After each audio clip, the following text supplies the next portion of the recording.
all the spaces.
Crawford, I make sure the chairman knew we were all on time.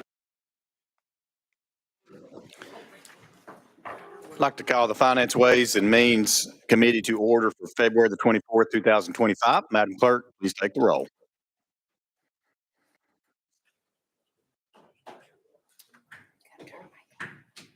Turn the mic on.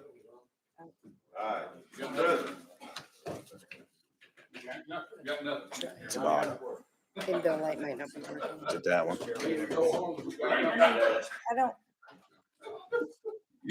It's hot. Representatives Baum, Representative Baum, Boyd, Camper, Tapley, Chisholm, Cochran, Crawford, Present. Faison, Freeman, Gant, Representative Gant, Garrett, Grills, Here. Hale, Here. Hawk, Representative Hawk, Hicks of Washington, Hulsey, Lamberth, Love, Representative Love, Miller, Moody, Parkinson, Reeves, Representative Shaw, Sparks, Vaughn, Representative Vaughn, Representative Williams, Representative Zachary. Vice Chairman Gillespie. Chairman Hicks of Hawkins. Here. Mr. Chairman, you have a quorum. All right, thank you very much. Members, please make sure you sign in at this time. Yours. Okay. All right, well, that's all right. Don't worry about that then. We'll hopefully have that up in a little bit. Members, are there any personal orders this morning before we do begin? Hearing none and seeing none.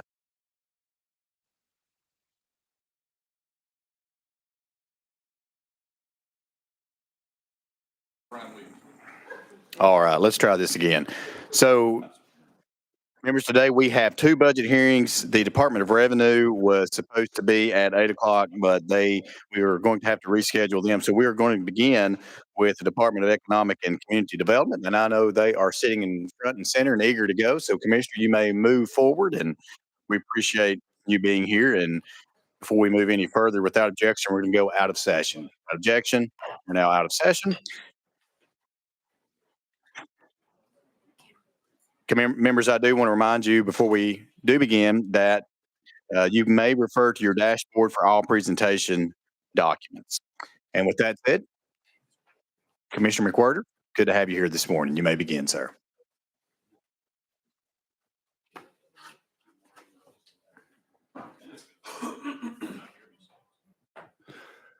There we go. There we go. Okay. Good morning, Mr. Chairman, committee members. It's a pleasure to see all of you this morning. Stuart McWhorter. I have the honor to serve as Commissioner of Economic and Community Development for the state of Tennessee. To my right is Deputy Commissioner Alan Borden, and to my left is Assistant Commissioner Jessica Johnson and Assistant Commissioner Brooksy, and my great team members that are here to support us in this presentation. In crafting this year's budget, we took the opportunity to present and embrace our guiding principles that we wake up every day and abide by. First, we aligned our priorities with our 4-year strategic plan and its 5 major pillars: incentive, strategy, inventory and infrastructure strategy, community and rural development strategy, small business, entrepreneurship and innovation strategy, and lastly, innovative economic solutions. Second, we concentrated on strengthening Tennessee's economic capacity in essential areas like workforce development, research and development, innovation, and critical infrastructure. And last, we are committed to positioning our economic investments to ensure long-term sustainability for the communities we serve. This year's budget represents a pivotal shift from our traditional models of economic growth, placing strong emphasis on positioning Tennessee for a prosperous future. By prioritizing investments in workforce development, research and development, and innovation, we are equipping Tennessee's economy to meet tomorrow's challenges and opportunities. Through these targeted investments, we aim to not only create new jobs, drive economic growth, and foster community and rural development, but also nurture an environment where innovation and skilled workforce development thrive, ensuring that Tennessee remains a competitive, dynamic, and resilient economy well into the future. One of the key strengths of this year's budget is our commitment to maximizing existing resources. Of the $213.3 million we've requested, note that $151.1 million will be funded through resources already within our department. The remaining $62.2 million is new state appropriations, of which $10.2 is recurring and $52 million is non-recurring. By strategically utilizing carry forward from previous years, we are ensuring a fiscally responsible approach that optimizes available funds to support our priorities, and we propose to do all of this with no new jobs. So if we go to the next slide, see the breakdown of our budget proposal. Again, just a note of the $213.3 million, $62.2 million is state dollars. Again, 10.2 of that recurring and 52 million of that non-recurring. And again, the balance of the 151, which is considered other, is the carry forward with that we're proposing, again, dollars that are already in our budget. And I'll talk more about that here in a minute, but that's what we're proposing. If we go to the next slide, The headquarters relocation assistance program, this is an adjustment that will reduce from that program. This is a guiding statute which is funded by the appropriation, has been repealed, and all qualifiers have received their rebate. So this is, Jessica can speak to this if there's questions about that reduction. We go to the next slide. These are just some things we wanted to highlight real quick before we get into questions. During Governor Lee's administration, over the last 6 years, we have landed just over 600 projects.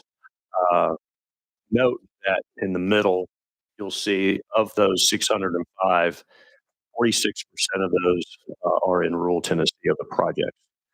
Job commitments, just over 100,000 net new jobs. 24% of those are foreign direct investment efforts. And capital investments of just over $40 billion over that 6-year period. One thing I wanted to note, of that $41 billion, if you look at over the 6 years and all the counties that have had the most CapEx, you would think that the top 5, you probably could guess who those top 5 are, but number 4 is Haywood County. Yeah, Haywood County. Distressed counties came in at 15 with Governor Lee, down to 9. Mentioned the projects in rural.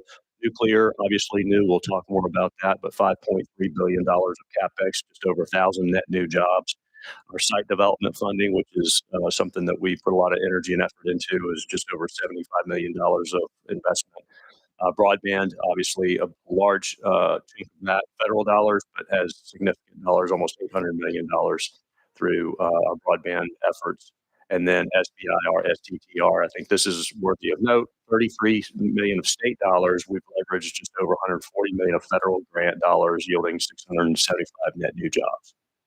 And then on the second to last slide, these are just what happened last year in our department. Again, a lot of the same categories, 67 projects, just almost 10,000 net new jobs. Again, I want to note that 53% last year, 53% were in rural Tennessee.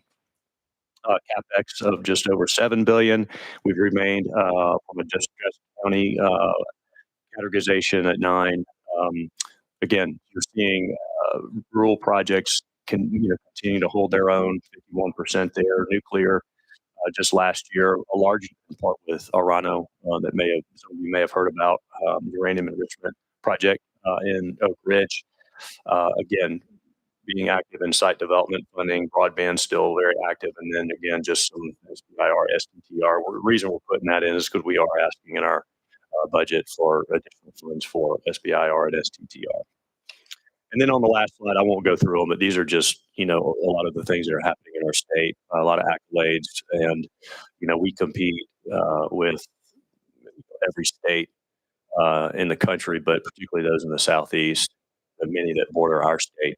And so we like to be recognized, for all the work that's happening.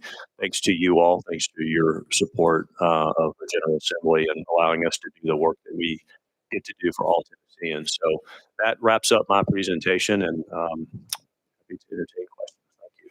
All right, Commissioner, thank you very much. Thank you for your presentation. I do have several folks here who are on the list for questions. Let's begin with Leader Lambert. Sir, you're recognized.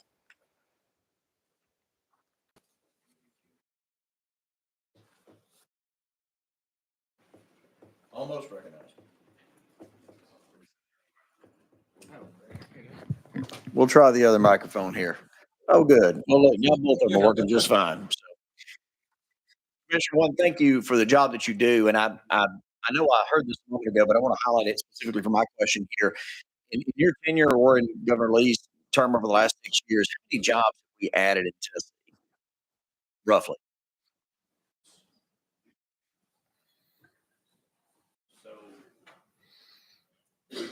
So over the 6-year period, just over 100,000 net new jobs. And I thought that's what I heard you say. And obviously, a significant portion of that is going to mean, can we go back and forth? I should have asked. Thank you. Obviously, that's new homes, that's new businesses, that's new factories, that's everything. And that means a lot of new power generation. Right.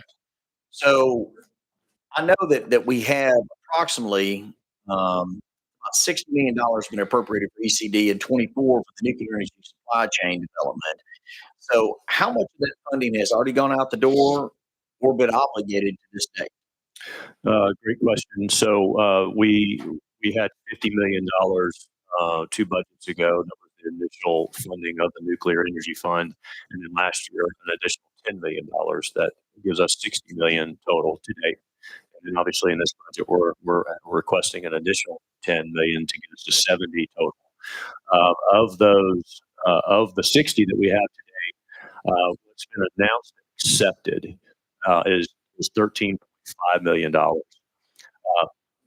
Projects that are pending acceptance, and these have not been announced yet, but pending acceptance equates to $17.3 million. So added up, you're just over $30 million of, announced, accepted, or pending. And then we have done, we've gone through the pipeline. We've got just over 20 projects that we're evaluating right now. And if we were to just do some math on what the average grant has been to date, that would be about $80 million worth of demand. We're not going to do all those deals, but that just gives you some reference of what's out there.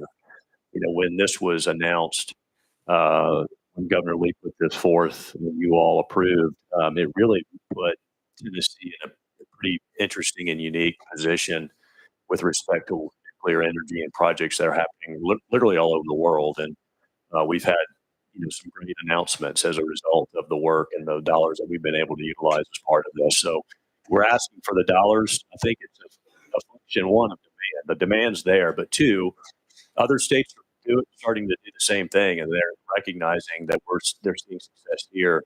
We have Oak Ridge, they don't, so that gives us an advantage. But the dollars going in also signifies, I think, momentum and a commitment to what I believe the state's committing to, which is nuclear for the long-term goals. Let me ask this a follow-up. So, the TVA service area is 7 states. Tennessee's only one of those, obviously, but we get about 95% of our power from TVA.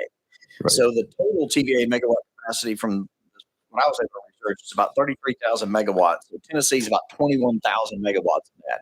So it's 65%. We're only one of 7 states, but we're 65% of their total megawatts. So you've mentioned a couple of projects over 30 million that's already headed out the door, 20 other projects that are coming down at 80 million. TVA has limits, obviously, as to how much they can borrow. There are limits based on what the board decides, what the feds decide to do. Right. So how confident are you that TVA will secure additional funding so that we can move forward with these projects in a reasonable amount of time? Well, that's a good question, and a question that we often talk about daily.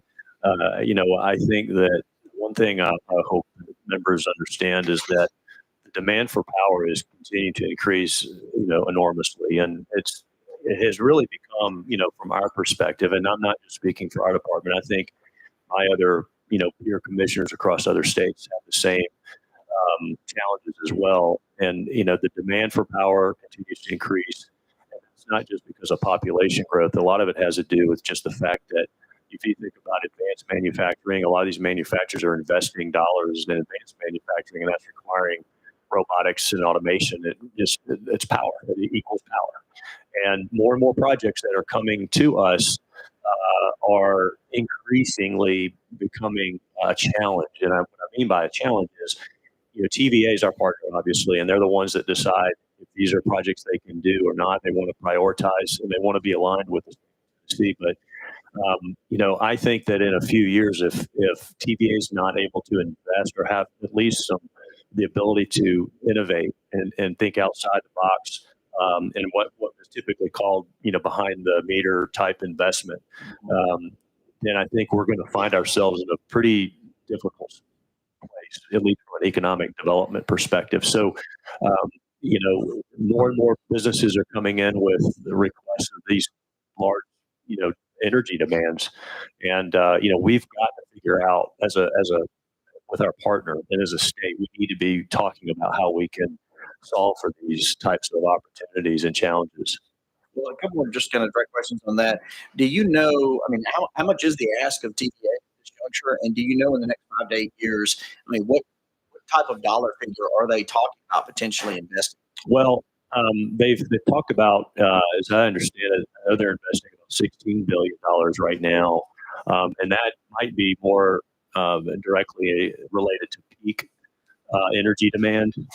They're looking at adding about 1,500 megawatts, both in not only in Tennessee, but this is across their entire footprint as well. And then I think over time, they're looking in Cumberland, Kingston, Johnsonville, and adding about 5,500 megawatts. Again, more on the peak side, less on base load. I think that from talking with TVA, I think the short-term bridge to nuclear is going to be natural gas, and so there are investments being made now. I know they're making investments and talking about how they can accelerate that.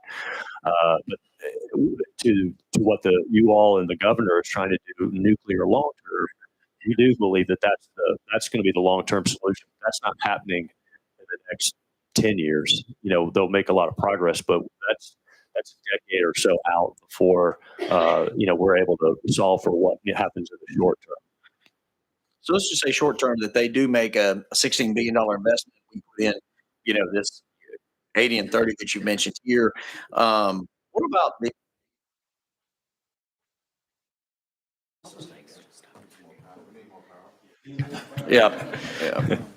Yeah, apparently we lost power there for a moment, so that might highlight the issue here. Yeah. So as far as, let's just say we get the modular nuclear plants that we want and that we need, obviously. How do we deal with the transmission, challenge after that? What are we doing along those lines? Yeah, and again, that's a TVA question. I know it's top of mind for them as well. I think that sort of post-COVID supply chain, and it still exists. I mean, they're still having delays in getting certain critical components and equipment pieces to the overall transmission equation. But we talk a lot about, spend a lot of time about how we generate power, but I just want to make sure, and I know TVA, they were sitting here, would say that, transformers, transforming that energy is just as important as generating the power as well. And those are two very hot topics. Again, TVA is, as you all know, it's a federal agency, and they have, great rates. They're a low power rate provider, which is great for our state. But they do have a debt limit, a cap limit on what they can and can't do. Other utilities, other power providers in other states have the ability. They're for-profit businesses. They're businesses, and they have the ability to, again, think innovatively and think outside the box to do things. I know the TVA is talking about these things. My concern is that how quickly can we get there? Because everything's happening so fast right now. And in another year or two, what I don't want to have happen is a state looking back thinking we should have been doing these things with TVA and asking these questions, really elevating the conversation so that we're all positioned well as a state to continue to thrive. I'm going to share my last question. So Speaker Zachary is keeping tally here. I think you said TVA 37 times. So how do we 38, excuse me. So how do we best coordinate and communicate to TVA as state representatives on everything you've just said? How can we best assist you in getting that message to them that, look, we need more power and we need it now? TVA, again, they're that was 39th time. They're an important partner, and we have conversations with them daily. I would just want to make sure we'll deliver the message as well that they have these discussions directly with you all. The more you know, the more you understand, and the challenges that they have, I think will help us collectively decide how best we move forward. I would just encourage a dialogue, and we'll do everything we can to help, facilitate that as well. Thank you, Commissioner. Thanks for everything you do every day and your team. Y'all do a great job. Thank you. Thank you, Leader. And members, if you should be able to sign in now. If you would please make sure that you do that. And we are now moving on to Chairman Wood. Thank you, Commissioner, for coming today. I've been here a little bit in the legislature. I just wondered, of course, Alan did not have gray hair when I saw him the first time. But the reason why, just to first start, when we first came here, we were getting lots of inquiries at the local level. We were getting lots of inquiries at the state level. Can you give us just a 30,000 foot view? I mean, unemployment rates have gone down. The workforce is a little bit challenged. Are you hearing from people that are looking to move, relocate, or grow their business in Tennessee that they're concerned at all about workforce? I know that's a workforce development question more so than it is for you, but you're the tip of the spear when it comes to that, I think. I mean, it's always I would say it's a concern more out of this, just the standpoint of how they want to make sure that they have the workers, and they want to know that the state's thinking about ways they can partner. I think the fact that again the governor's initiative has been investing particularly in the TCATs and with you all's support has been great. I mean, I think most of these projects that we work on are manufacturing type projects, and they look to pull from institutions like TCAT as well as high schools and other types of institutions. But as the governor says, the states with the workers are the ones that are going to win, and we're investing heavily in that. We are creating, as part of our budget request, we're actually working on a new initiative called Tennessee Works, and it's really working across several agencies to begin thinking about areas across the state that may have either educational and training assets that are specific to a particular industry, like almost do a heat map of saying, if you're looking for a specific skill set, and you look across the state, you may have a higher concentration of that talent there, or you have training institutions and educational institutions that can lean in and help provide those workers for you, either currently or even better, in 6-12 months out in advance when they're beginning to plan for their expansion. 70% of the work we do out of our fast track are expansion. So the more that we can show and deliver that we're committed to workforce development in that way is what we're trying to do. And I think it's not just us, obviously, but it's other agencies that are working really sure in a good place. It's never going to be solved. It'll always be that challenge. Will always be out there, but I think we've got the right components in place to be successful there. Yeah. So you mentioned it about fast track, the importance of that. The legislature with the leadership of the governor has set aside $240 million recurring this year. So it looks like the budget recommendation is, I think it's $151 million of that fund is being transferred in order to do other things in the budget. So my question to you is twofold. One, nuclear. Obviously, we together made a really big investment in nuclear. From a capital standpoint, why not?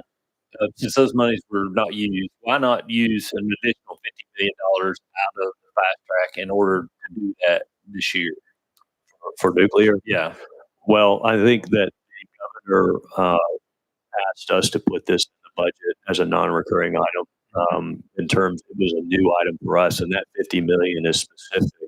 Just so that everybody knows, that is TVA is applying for a grant with DOE. I believe it's DOE.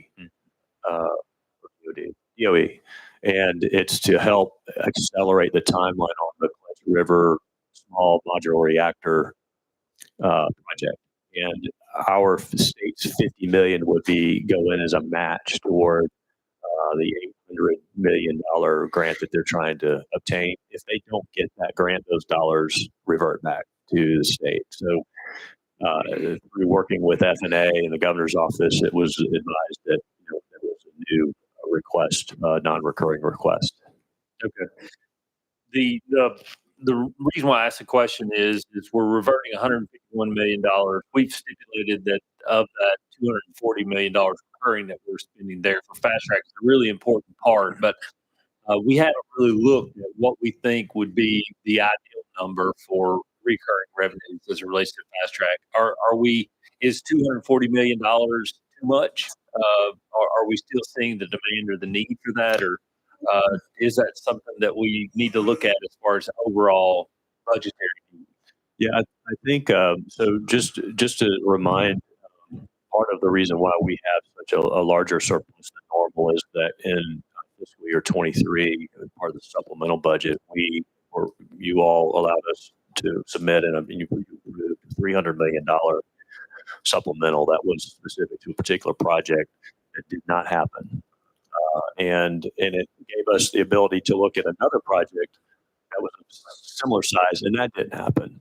So in consultation with FNA and the governor's office, we felt like this was the right thing to do. And that was, we had $300 million from that, just that one item. So we're utilizing some of those dollars. But I would say that we keep track of all of what's in our current fast track pipeline right now. And we have over 200 projects that we're evaluating as we speak. And that's fairly normal. It's over 30,000 jobs of those projects. It's over 30,000 jobs and 21 billion of CapEx. So I would, and then certainly Alan can speak to this as well, but I would just offer to you all that we still need to make sure we have the dollars in fast track and carry forward to be working on projects that come our way. Many things happen. I mean, we're working on something right now that just literally, I don't think we've even known about it a week. It's moving fast, and it's potentially a large opportunity for our state. It's going to require us to do something from an incentive standpoint. So we want to have that capability and flexibility. Thanks for you all for allowing us to do that. Right. But we do have a need, and we'd like to have the ability to act when we need to. Thank you. Just one follow-up question. Last year, there was $5 million one-time consulting fee that was in the budget originally. The legislature, in its wisdom, decided to strip that out. I guess this year I noticed it was back. I just noticed that over the weekend. I was just wondering if somebody could share with me what that five. I think it's for Blue Oval. Something there. Thank you. Okay. Hey, Brooksy Carlton, Assistant Commissioner for Community and Rural Development. And that is funding for the planning around the communities around Blue Oval City. We got $5 million from the appropriation when Ford first came. Put that to use. We've done housing market study for the region. We've done population projections for each county. We've done some work, mostly in Representative Shaw's area, around the closest communities to Blue Oval City. And this $5 million will allow us to expand and cover all the communities in West Tennessee. Thank you, Brooksy. I'll just follow up from that. Is the money funded through an individual single consultant and then they consult with the local governments, or are we providing grants to the local governments and then they hire a consultant that represents them? How does that work? It's the former, where we have one consultant. We wanted when we were doing things like population projections to all come from one single source instead of everybody doing their own and not talking to each other. So we could really get a regional look at what was going to happen and then break it down by each community. Okay. All right. Thank you, Chairman Williams. Next on the list is Deputy Speaker. I recognize her. Thank you, Mr. Chairman, Commissioner. Good to see you this morning. I want to spend just a couple of minutes talking about broadband expansion. In the 6 years I've been on finance and with your predecessors, it's always been a very interesting topic and conversation because of the need of broadband throughout our state and just some of the areas that are unserved.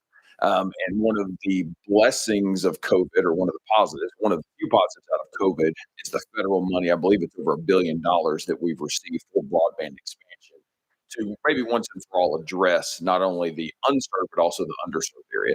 Before I've got some specifics about allocations of some of the dollars, the 500 million ARPA funds in particular, but just could you give your overall assessment where we are today as a state and what do you see 2025 looking like for our state and for broadband expansion? It's a good question. I'd like to defer to Brooksy if you're okay with that. Yes, sir. She's got all she manages.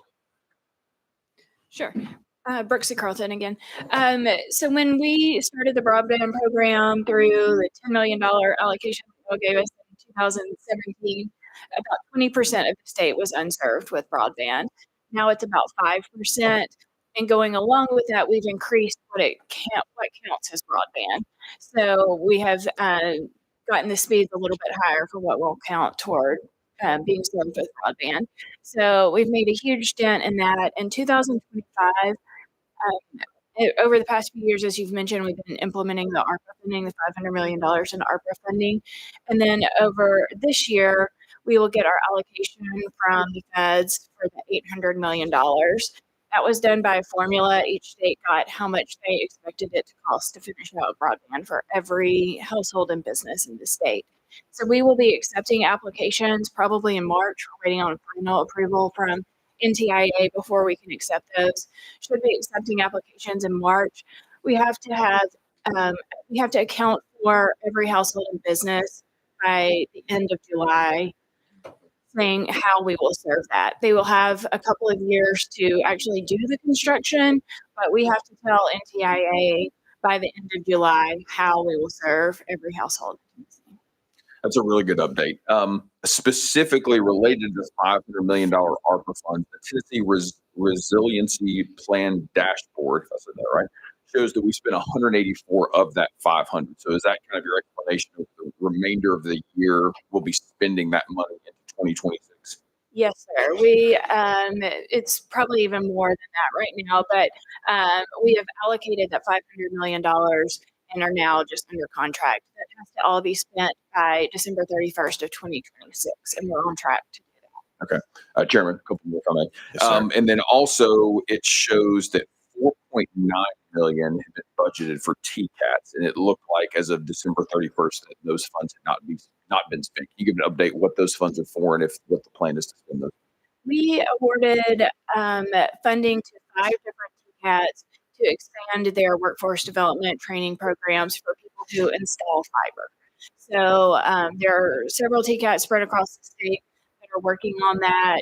I can check and see where they are on the drawdowns at this point, but those contracts are underway. Okay.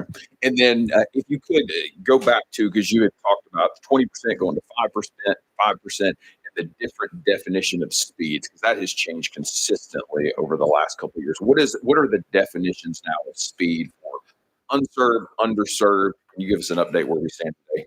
Okay, I will clarify Put this you on if the I get spot. it wrong. Hopefully, you can tell me if I get it wrong. But when we initially started, it was 25 over 3 was considered if you had to have 25 over 3. Now it is 100 over 20. And the federal guidelines require that as much as possible that we do at least 100 when we're installing broadband. So if they don't have 100 over 20, they're considered unserved or underserved.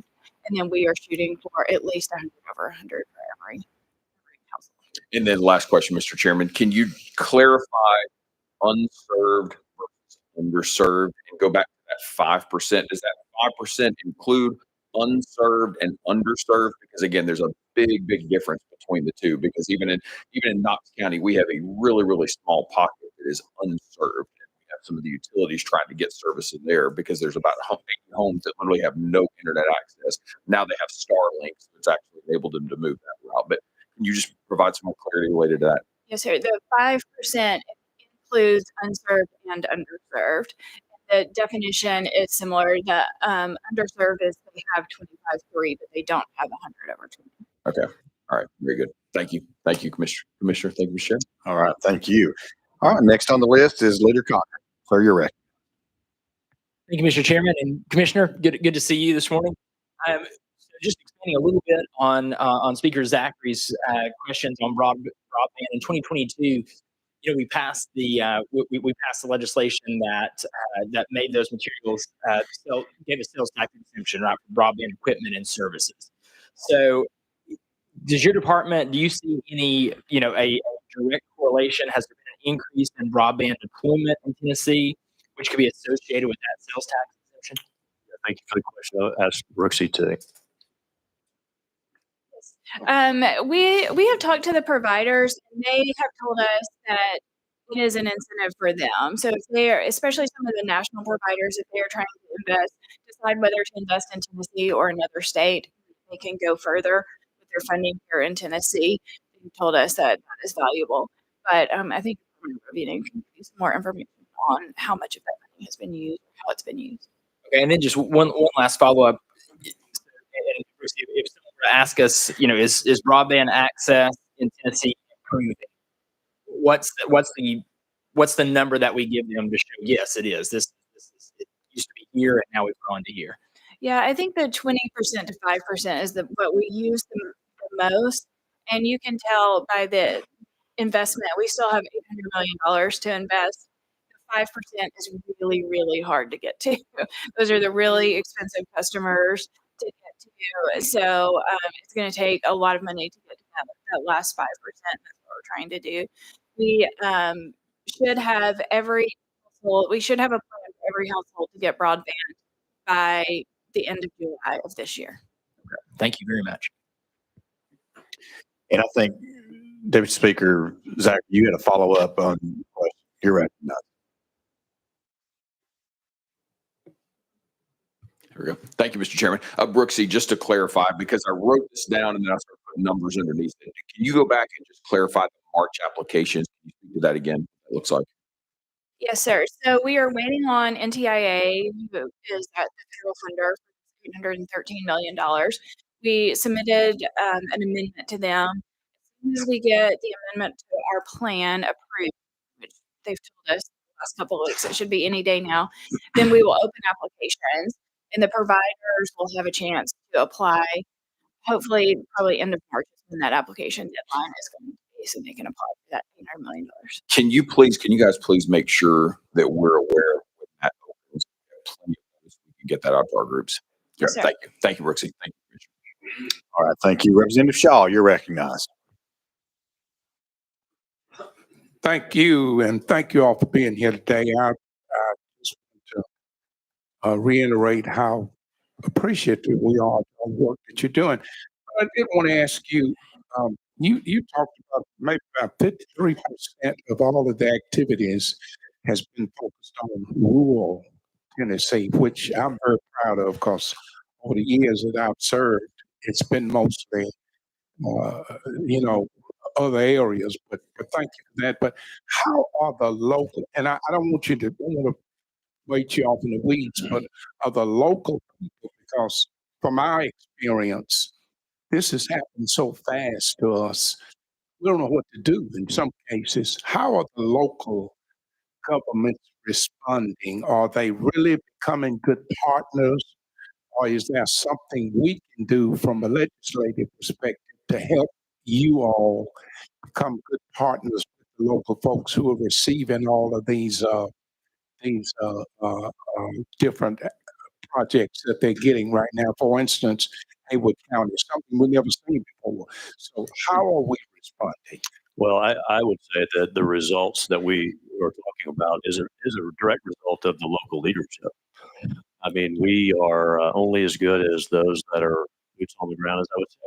In these communities, they're giving us feedback on the projects that make the most sense for their communities. They do a really good job, by the way, of coordinating with us, particularly with Brooksy and with Alan and Jamie Stitt on our team, understanding the grants that we provide, either state dollars or federal dollars. They do a really good job of navigating that because it requires investment. You have to have these types of infrastructure investments mostly to occur in order to attract these businesses. And these businesses need to know that when they make these decisions, the communities are committed to those projects. So I would say that's a direct result of just really good local leadership and vision. Well, thank you. Thank you again for what you're doing. We're looking forward to greater things happening. So thank you so much. Thank you. Thank you. Representative Parkinson, you're recognized, sir. Thank you, Mr. Chairman. Thank you, Commissioner. Good to see everyone this morning. We appreciate everything that you all are doing. Just so we can have a round number, let's go back to TBA. I think you stopped at 39. And so I did want to ask specifically, in regards to TBA, how does the power demand that is asked by XAI factor into, the discussion this morning with the provisions of power coming from TBA? Yeah, that's a very good question. We visited XAI several months ago and had the opportunity to visit the plant. As you all know, there were no state dollars related to that project. They didn't ask, and it was done very quickly. And I think it shows, based on what I know of that project,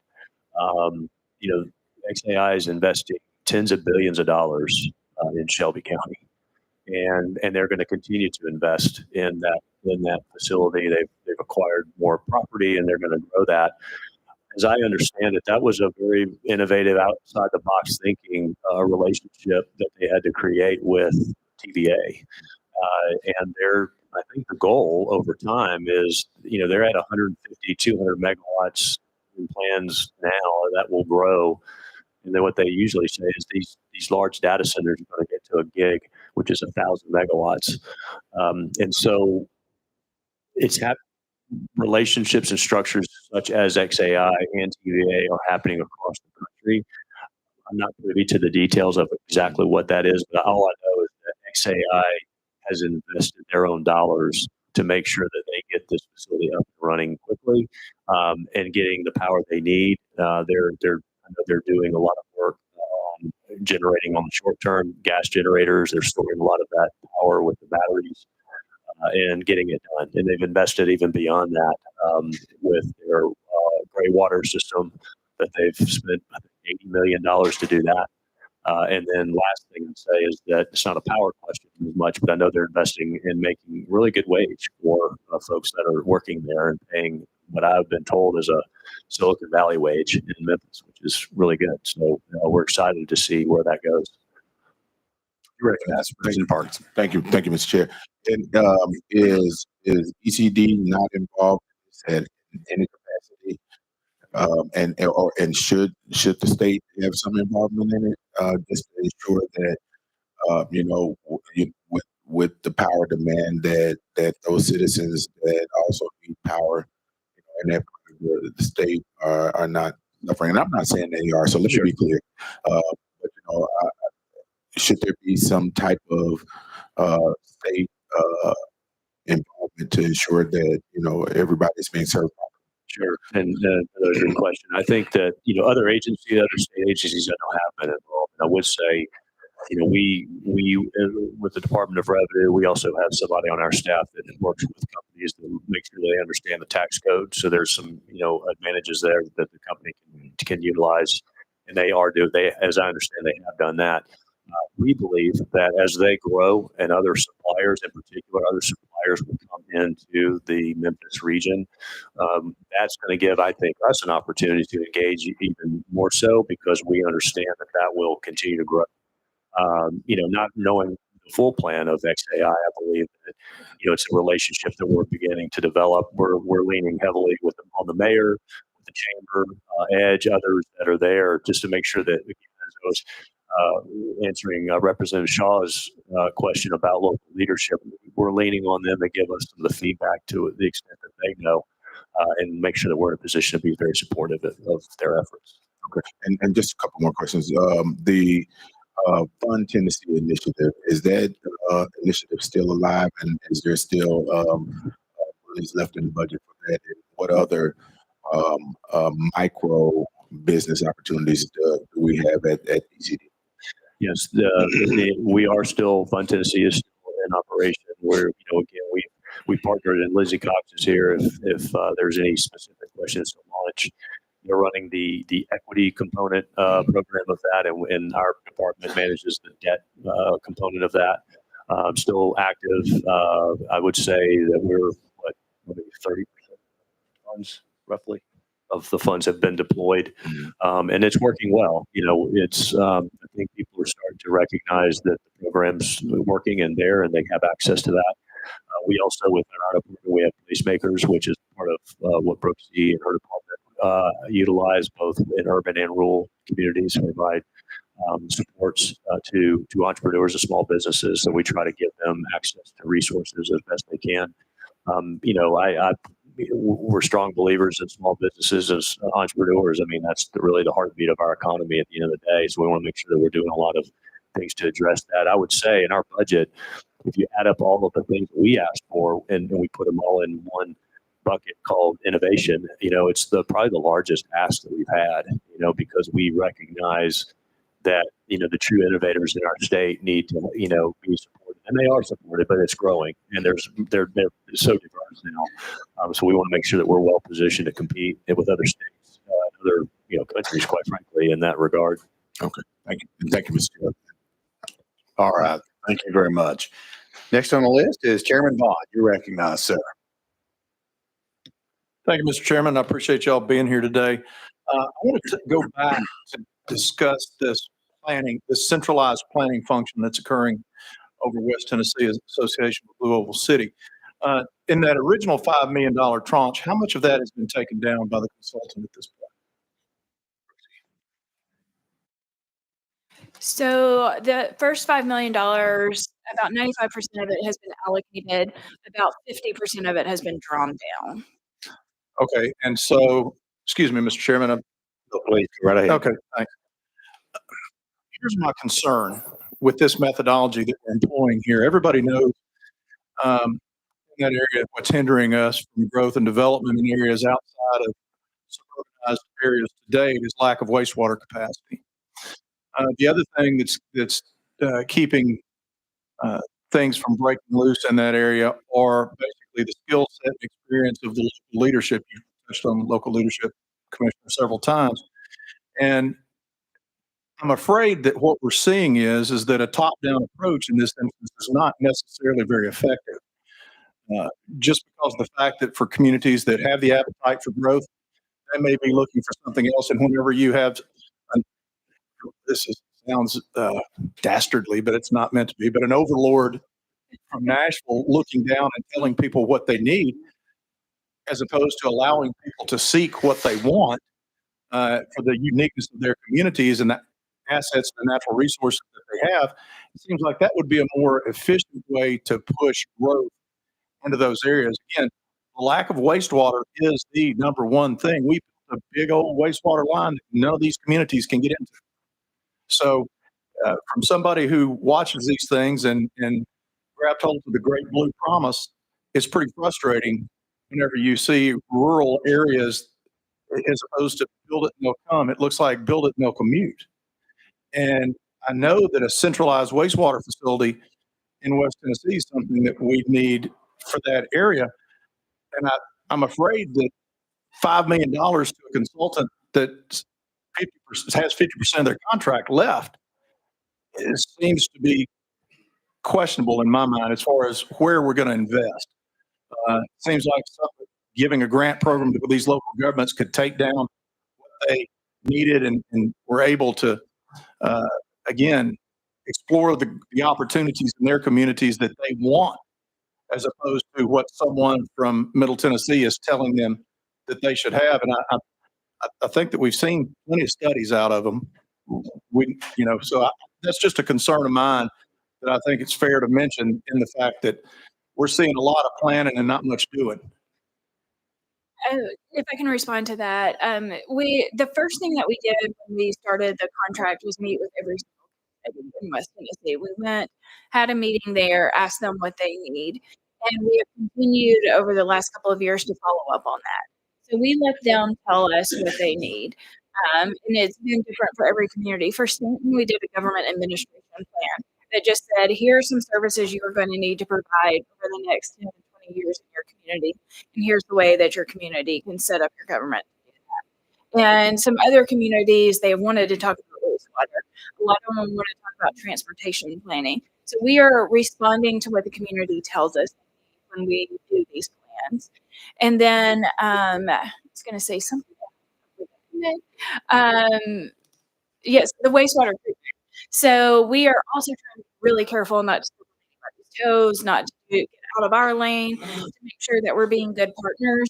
And TDEC offered to use part of their ERP allocation to do the centralized wastewater treatment plan. So we said, let us know. We're happy to come to any of the meetings. We're happy to help with that. But if they're going to spend their money on the regional wastewater treatment plant planning, then we were going to spend ours on something else. So we are working with them on their planning. Chairman Vaughn, you recognize, sir. That sounds like a great question for me to ask TDEC when they come. I can't wait for that. Yes. Well, again, I would just, I would say that I would be very interested if we could have a pause and reflect on this, see if we're getting our money's worth, because right now it seems like we've invested in a lot of reports, and I don't see any from being in the area. We're hearing, Haywood County naturally in the area around the site, but that's about it. And so I'd just like to throw that out there that I'm not sure. I understand that it wasn't this commissioner's administration that determined the way that went down. I would just hope. I'm raising my hand and asking, are y'all sure this is still the way to go? Because somebody who knows a little bit about it, we may want to check and see if it really is the way to go. Thank you. Yeah, I would just, one thing I'd just respond to is that the planning conceptually is to plan and coordinate, make sure that you don't have communities competing for assets or have different opinions about how legally they should get there. But I would say this, this whole discussion we had about energy and generating power, and what I would argue is, capital that's needed to be brought into infrastructure. I think water and wastewater is equally important to that. If TDEC can't access federal dollars, and I don't think the state should be investing significant dollars for water and wastewater. We ought to be finding, in my mind, I think it's an opportunity to do a public-private partnership, or find, there are private equity firms. There's all kinds of folks out there that would be interested in investing in infrastructure in our state. And I think those are things that we ought to be thinking about, because there's billions of dollars that's required, not just in West Tennessee, across the entire state. So, it's that important. And again, just like energy, just like roads, I know Commissioner Ely's going to be up here in a minute. I mean, these are all critical infrastructure questions that we all should be asking. Chairman Vaughn? Thank you, sir. Well, I agree that it's going to take some innovation. Maybe we can find some innovative thoughts with regards to some of the self-regulations we put on ourselves, some of the stuff that some of the standards that we hold to that are retarding growth and creating expense throughout the development of infrastructure in this state. So anyway, that's my final thoughts. But I would sure like to revisit this with y'all at some point in the future. All right. Thank you. Thank you. Chairman Grills, you're recognized.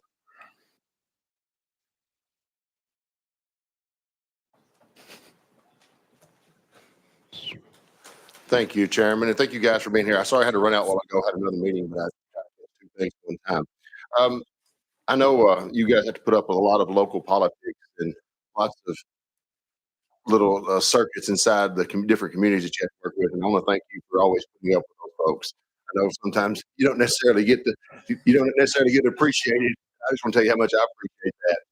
But as a farmer, and you see all the stuff that's going on in West Tennessee around Blue Oval City, there's a fear in the agriculture community that we're having to compete with all of these land prices that are rising. And I know that whenever you're looking at making new investments,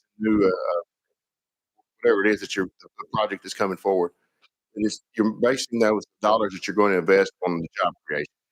Have y'all looked at maybe considering putting economic studies and the economic impact, so maybe some of the ag industry could be a little more beneficial or just go ahead. Yes, sir.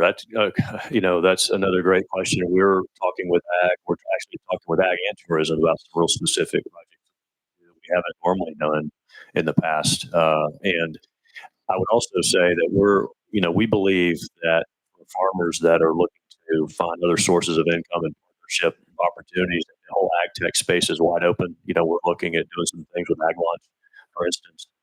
Working with farmers, it's a lab for a lot of these technologies to come in and utilize and partner up with farmers to seek ways to not improve the technology, but find ways to improve and enhance yield for the farmers as well. So we're actively talking about that, and the governor feels obviously very strongly about that. So we're taking some direction there and how he wants us to execute and explore those opportunities.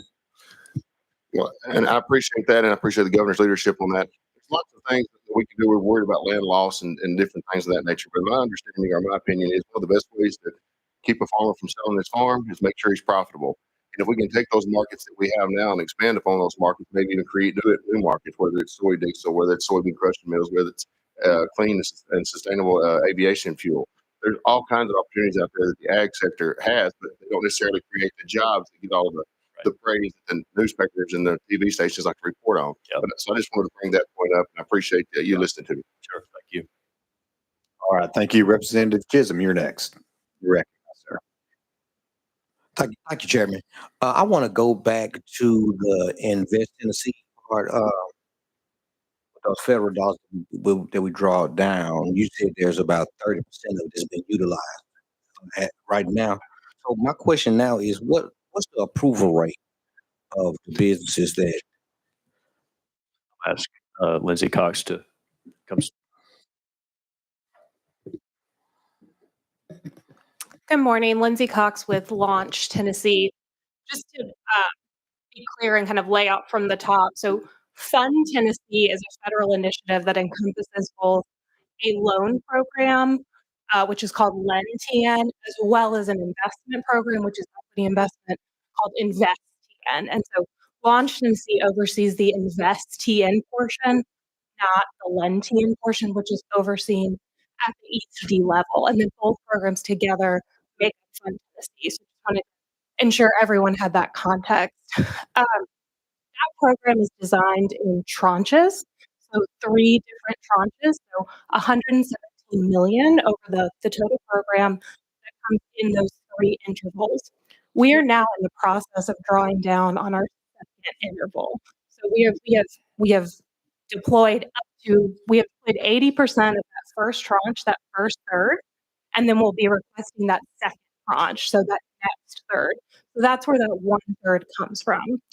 I cannot speak to the loan approval ratio, but for the investment approval ratio, we've seen just over 900 applicants, and we've approved about 30 of those. Okay, thank you. Also, one more question before you leave.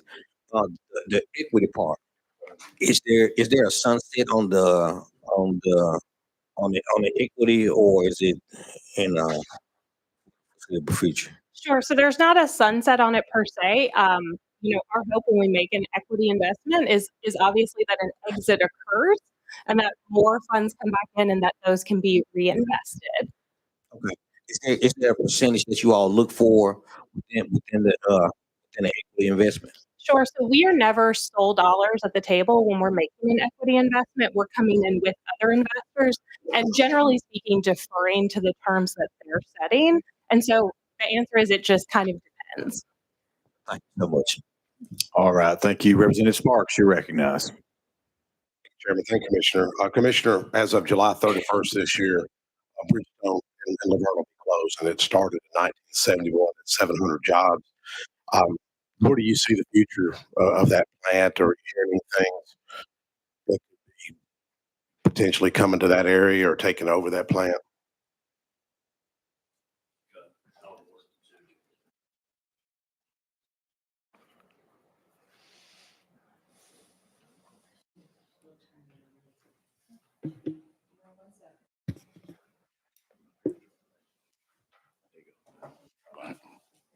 Thank you, Representative Sparks. That's a great question. We were certainly, Alan Borden, by the way, Deputy Commissioner of PCD.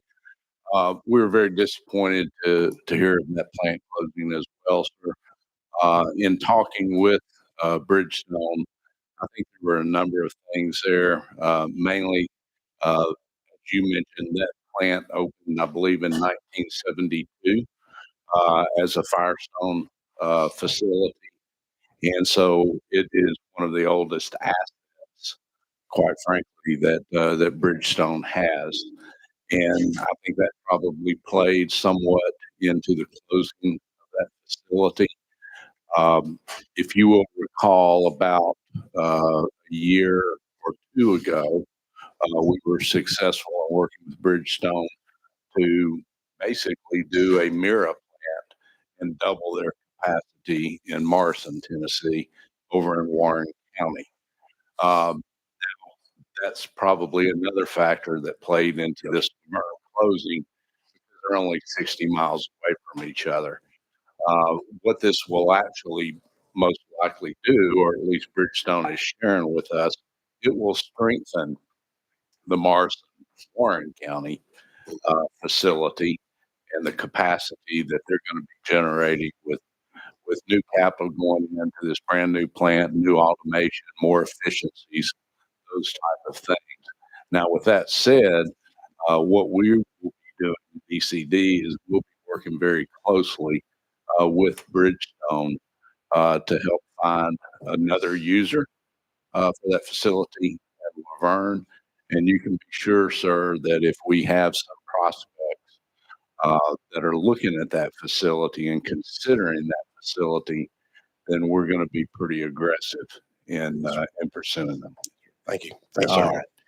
Thank you very much. I have no one else on the list. Okay, Leader Camper. We are about an hour and 6 minutes over, so I Thank you, will Mr. recognize you, but I'll need you to be brief. Thank you, Mr. Chairman. I just want to say TVA. TVA. That got us to Thank you, Mr. 41 Chairman. now. Let the record show that's 41 for today. So, all right. Thank you all very much. Commissioner you. McWhorter, thank you and your staff for Thank being you very here. much. Thank you very much for the presentation. All right. We will now be moving on to TDOT. So we'll ask the Department of Transportation to please be making their way forward.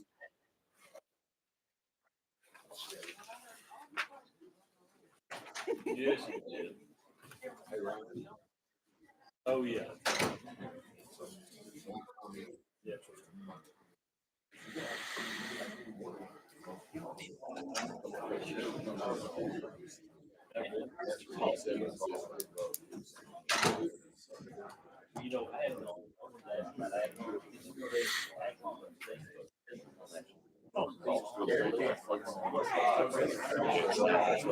That is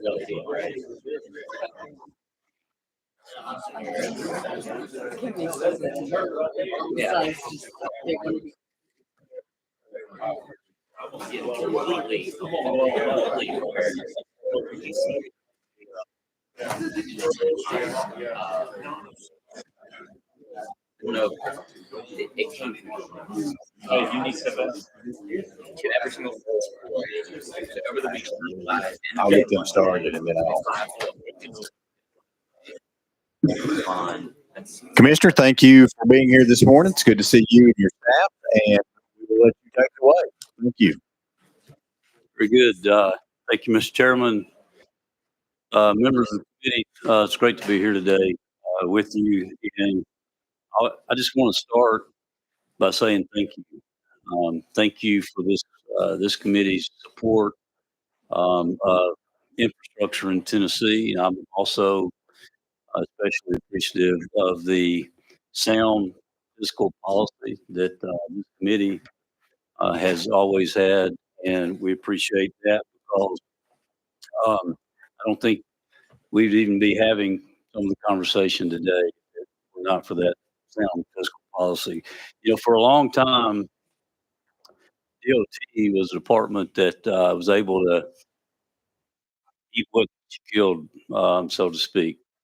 And that has worked really well over the last half century or so because we were continuing to have growing gas tax revenue over those years.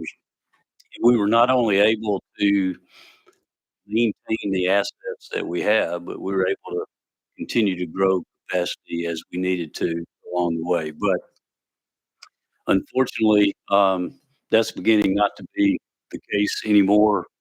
We all know that gas tax revenue is flat at best, and at the same time, we are having inflation costs, new construction kind of go out the roof, and then you add on to that the fact that the age of our infrastructure, mostly which was built in the 60s, 70s, and 80s, is now beginning to be at the end of its life cycle, and we'll talk a little bit more about that as we go. But we have a substantial backlog of projects, and you all well know need to be done, and we certainly want to keep our assets in good shape, and we need to continue to get some additional investment to be able to do that. And so, who's running this? Okay. So we'll jump in here. I want to jump right into the governor's proposed budget and what we're here to talk about today. The governor is proposing another major investment in transportation infrastructure, and of the programmatic request, you'll see recurring and non-recurring here. The programmatic request that we submitted and requested back in October, we were either fully or partially funded with the above, and let me just pause to say that the introduction of recurring dollars from the fund is a game changer to where we're headed.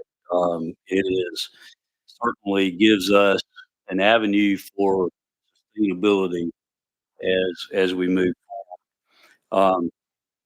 I'll note the expedited projects category of the 774, almost $750,000 there. We're excited about being able to take another tranche of dollars to invest in projects. A significant portion of the non-recurring will be allocated for expediting those critical projects that are pivotal to increasing, speeding up timelines, reducing costs, and addressing urgent transportation and infrastructure demands. I'll call your attention also to some of the recurring dollars seem strangely precise as they are listed there. And since we're limited to 80 million, what we elected to do in those top three of non-recurring is to be able to devote additional dollars to pavement, which includes pothole type of repairs, bridge and spot safety repairs. Many of you know that there is a need for spending non-recurring dollars for those items, but because that Rural Service Patrol and mowing and litter are requiring the recurring dollars, and we wanted to make sure that we were not relying on non-recurring dollars for those activities. And so we put those into those recurring dollars. So with that, I'll turn it over to Joe to explain some of these. Oh, okay. Sorry. Probably best for me. Good morning. Joe Galbauer, Deputy Commissioner and Chief Financial Officer. So this slide we want to talk about, you've seen bits and pieces of this slide throughout the last couple of years. You can see when we were talking about the Transportation Modernization Act, that need was about $30 billion. And you can see it continues to grow and grow and grow every year. We have updated the annual program and the new construction program to reflect what's the last rolling 5 years of the program. It's just so everybody understands, and I think most do, up at 616 million. In addition to that, we have a lot of contracts going to bridge and resurfacing. So when you add bridge resurfacing and new construction together, that results in about 1.1 or 1.3 billion dollars. Will? Yeah, Will. Don't touch.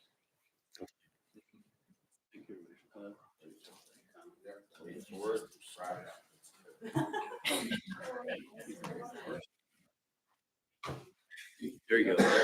Now I'm hot. Good morning, Chairman, Committee. Will Reed, Deputy Commissioner, Chief Engineer.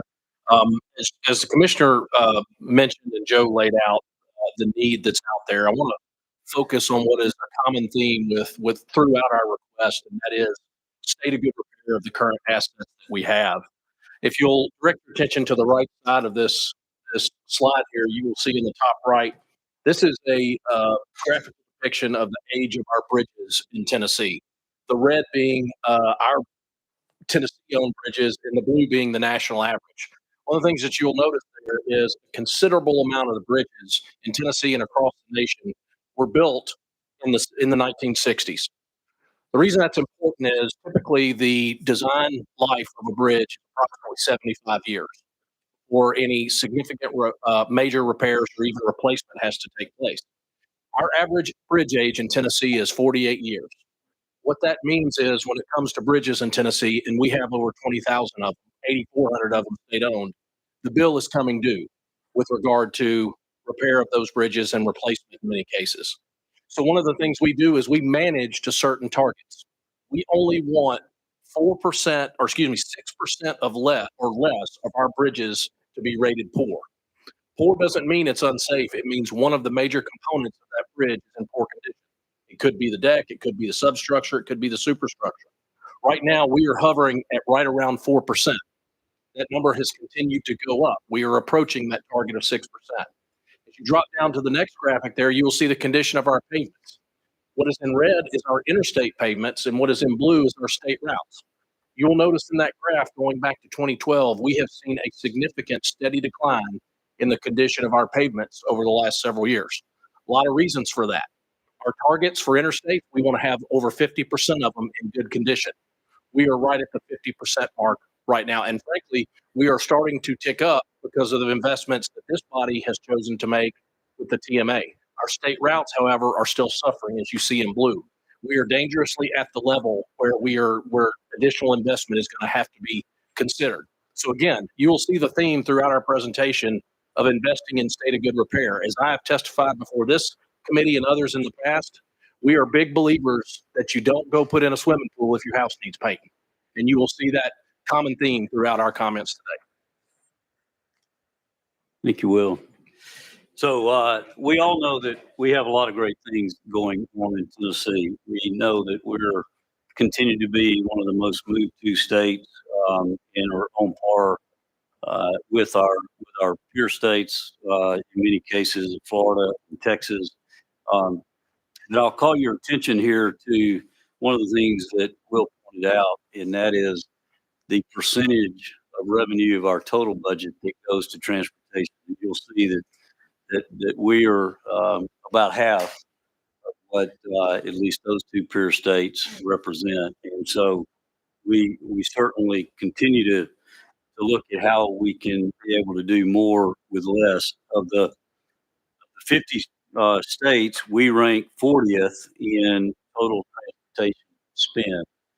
And we're close to the middle of the pack in terms of gas tax. And obviously, we're neither the highest or the lowest, but I would say that unlike, if you'll see in this next category, unlike Florida and Texas and a number of other states, we just picked those two to look at because we often think of them as peer states that we're looking at.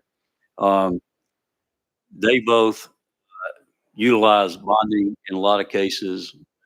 They both utilize toll roads more than the choice lanes that we are anticipating. And they have an ability to protect the gas tax in a way that would allow them to be able to keep up better the amount of increased cost that goes along.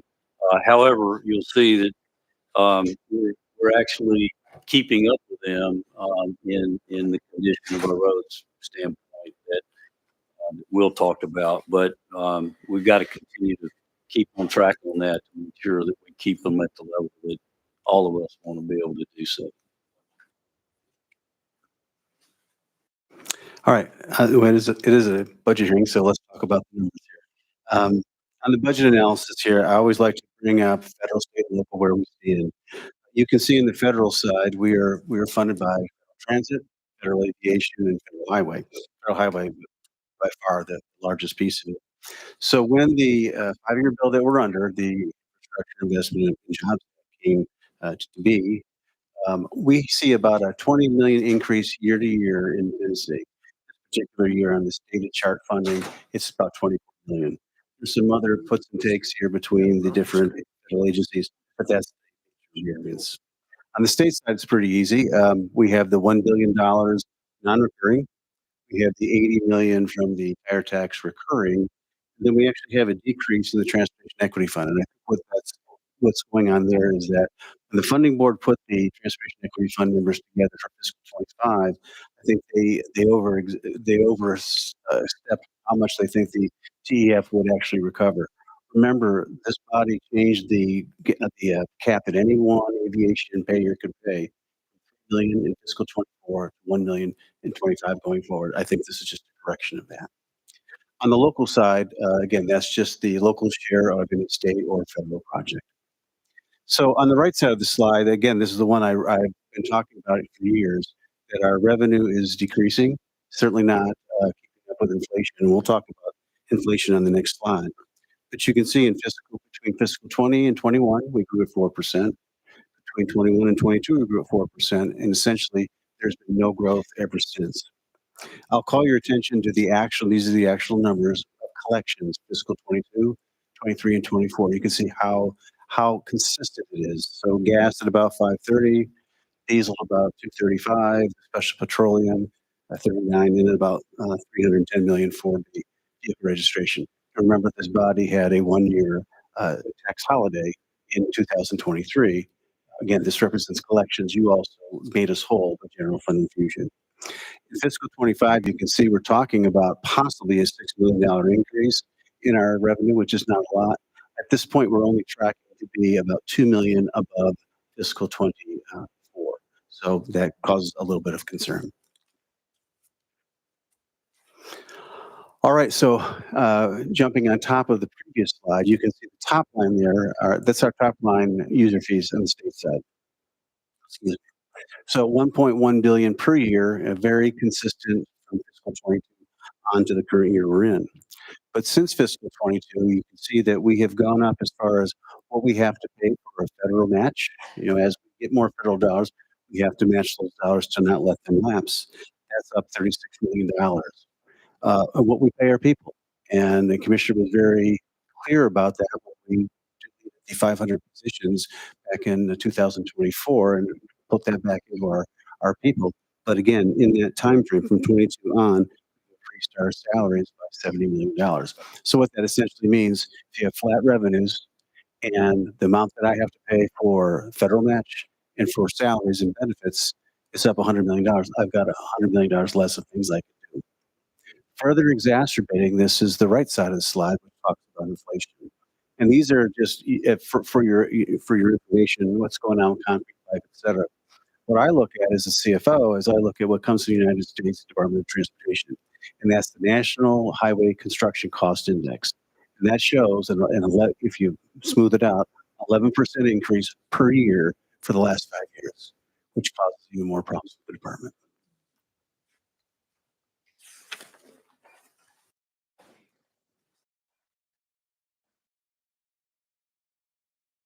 Automatically. Okay, awesome. Preston Elliott, Deputy Commissioner, Chief of Planning. I'd like to shift gears a little bit. I know we've come before you in the past and talked a lot about the transportation congestion on our infrastructure. I want to highlight one aspect that speaks a little bit or a lot to what Will was mentioning earlier is our assets in terms of pavement. And what you see here on the graph here is a depiction of the long haul trucking traffic at a national level. And I think across the state, each of us see the level of congestion with our trucks and truck traffic on our roadways. Some of you maybe see them more than others. It's a sign of a growing economy. It's also an indication that we love our stuff, but it also has a tremendous impact on our infrastructure. A report that came out just this month from the American Transportation Research Institute identifies the top 100 bottleneck truck locations across the country. Tennessee, unfortunately, has 7 of those on that list, putting us in 4th in terms of the highest number of bottlenecks in the country, behind states such as Texas, Georgia, California. I just wanted to highlight this one aspect as we look at our transportation needs.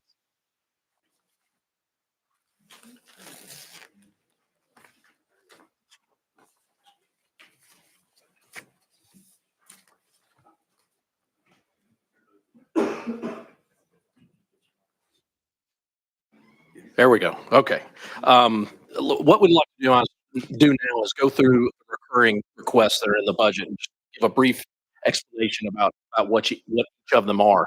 I'll cover 4 out of these real quick here. The first is $16 million recurring for pavement preservation. The idea here is that with these dollars, we can advance 130 lane miles of paving projects throughout the state with $16 million. The next is bridge preservation. I mentioned that earlier. Again, here, $16 million. What we would do with these dollars, again, with the idea of keeping our good assets good, is we would preserve bridge decks. We go in there and have a certain treatment we put on bridge decks. It's usually the first thing to go.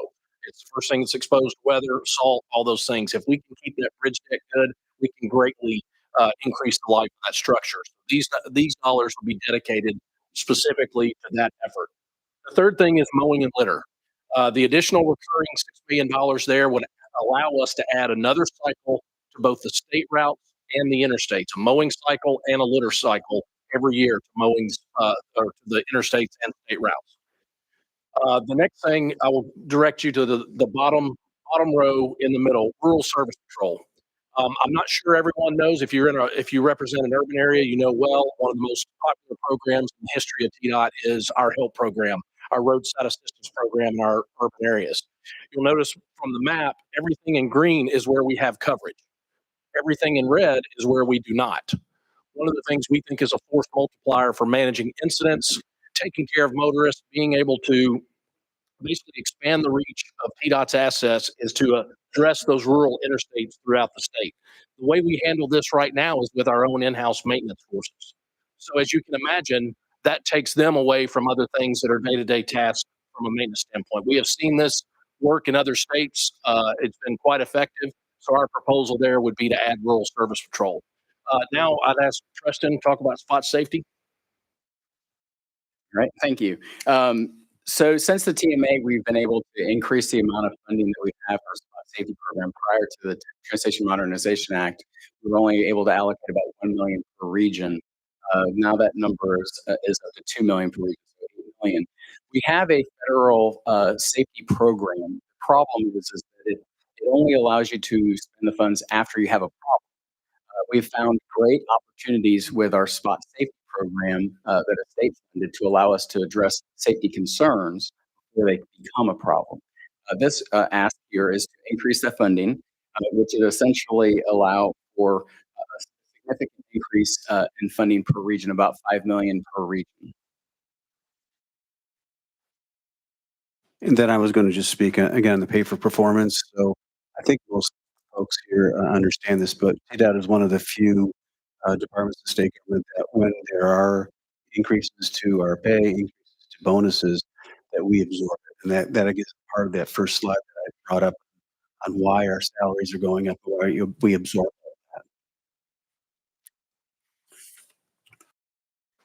All right, jumping now into non-recurring requests, and again, this is based on our initial request that we made. I mentioned pavements and bridges earlier in the recurring piece. This would be the non-recurring piece. What we would do here is take $109 million, which would allow us to advance 47 paving projects that are already in our 3-year paving plan. Basically, this would allow us to move those up, get to those quicker. On the bridge side, $59 million would allow us to move up anywhere from 15 to 18 bridges, again, that are already in our 3-year bridge plan. It will allow us to get to those quicker.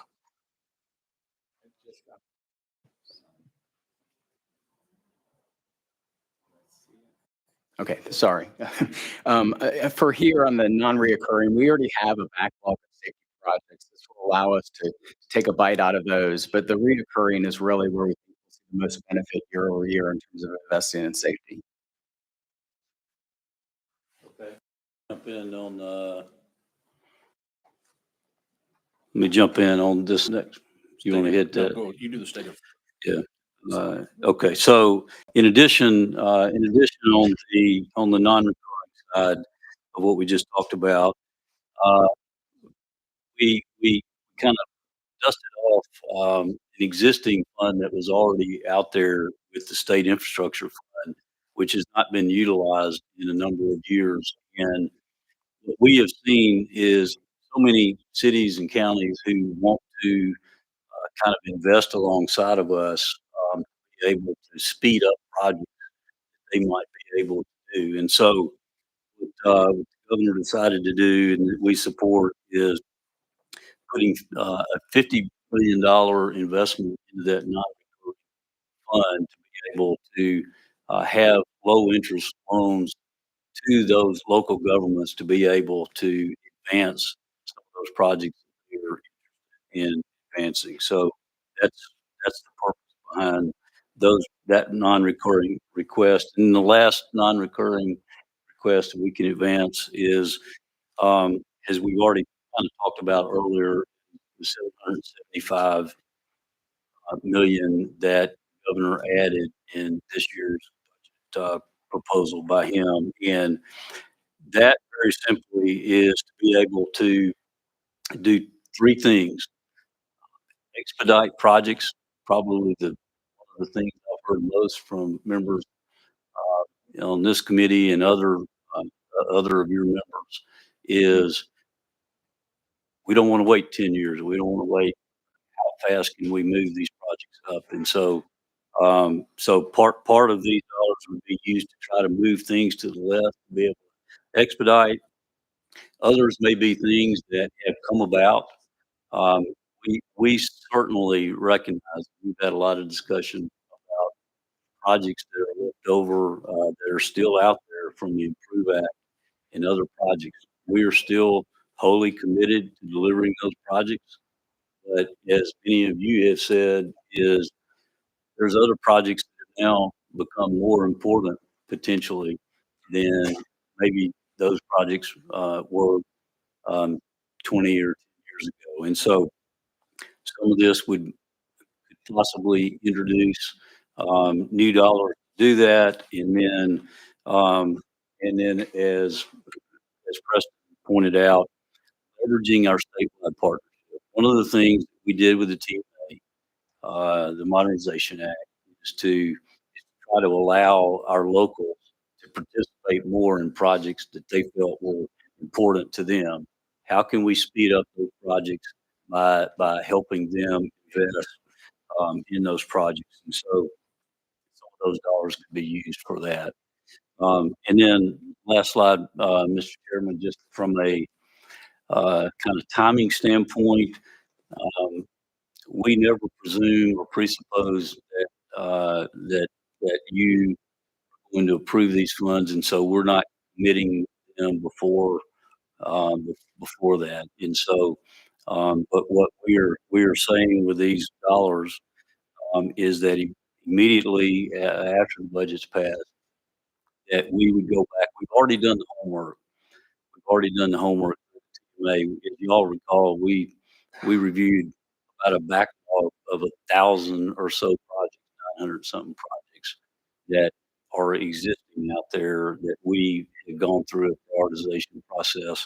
And so immediately after this budget is passed, then we'll go back in April into reconfiguring how we can add additional things under those three items that I just mentioned into the process. And then we will come back to you to make sure that you're aware where every one of those dollars will be spent before we spend them. And so that's kind of the timeline to where our statewide partnership opens in July, where cities and counties and locals will be able to let us know and apply where they would like to spend their dollars, but we'll put all that together into a plan. So with that, I would just end by saying one of the things that we are really making an effort to do is to finish what we start. And it's a mentality that we feel like that not only you deserve, but the people of Tennessee deserve, and being able to know that when we start a project, it doesn't have to take 15 or 20 years, and in some cases, it's still been done. But that they know that we have the budgetary dollars identified to be able to get these projects done in a legitimate time frame. And so with that, Mr. Chairman, I know there's questions, and so we'll turn it back over. Thank you. Thank you, Commissioner and staff, for coming here today. Chairman Hicks had to step out for a minute, so you got the B team. So I thought would just like to say, first of all, appreciate you and your staff. I know each one of us represent very unique districts across the state. You and your team have always been willing to communicate with not just me, but my local partners as it relates to the projects that are at hand. And that's not necessarily new, but it's very beneficial to a member as it relates to getting phone calls every day from somebody that's mad about something. So your response is greatly appreciated. I'm going to go ahead and let the members talk. First up, we have Deputy Speaker Zach. Thank you, Mr. Chairman. Commissioner, thank you to you and your team for being here. And then I truly want to say thank you for your leadership. I've been around 10 years. You and your team are the most accessible that I've had the experience to work with at TDOT, and you're the most responsive. Maybe not always the answers we want, but I truly appreciate the high level of engagement and your accessibility. It does make a difference. Just a couple of quick questions. One related to I believe I got the number right, the $38 billion backlog. Can one of you speak to that? And that's such a big number. And as we look for the next couple of years, how do we ever address that $38 billion backlog? Can you just talk about what the priority is, and really out of that $38 billion, how much of that is mission critical with related to choke points or congestion? Just kind of reference that. Please. Let me start, and then anybody else can chime in. Speak Zachary, but thank you for that question, because we have recognized that we all know that there's a tremendous backlog, and during the CMA we talked about a $30 billion backlog. I mean, we were using TASER numbers to be able to address what we thought was kind of an objective base for that. So that is recognition of backlog of congestion as well as new projects that need to be done. And so we recognize that. Will points out, and he is the leader of making sure that we maintain the assets that we have, because we all know that that is our bread and butter. We got to take care of our existing assets first. And so when you load all of those needs in, then and then what you're seeing there, I think mostly is what we just laid out today from the standpoint of inflation. Those numbers continue to rise as we go through each year, and so that's the reason the governor put these additional dollars in, to try to keep us from getting behind and keep us invested. So I'll anybody else. So, sorry, thank you. The 38 billion number comes from the TASER report that was released this year. But as you mentioned, recall, we started back in 2019 by commissioning 4 congestion studies across the state, one for each of our large urban areas: Nashville, Memphis, Chattanooga, and Knoxville. Culminated with that, many studies that we've undertaken across the state, looking at our interstate system. So between rural interstate expansion and congestion, as well as urban needs, and then you culminate that with the backlog project that the commissioner mentioned. That's how we came up with that initial 30 billion. But as you're seeing now with the recent study, that's going to 38 billion.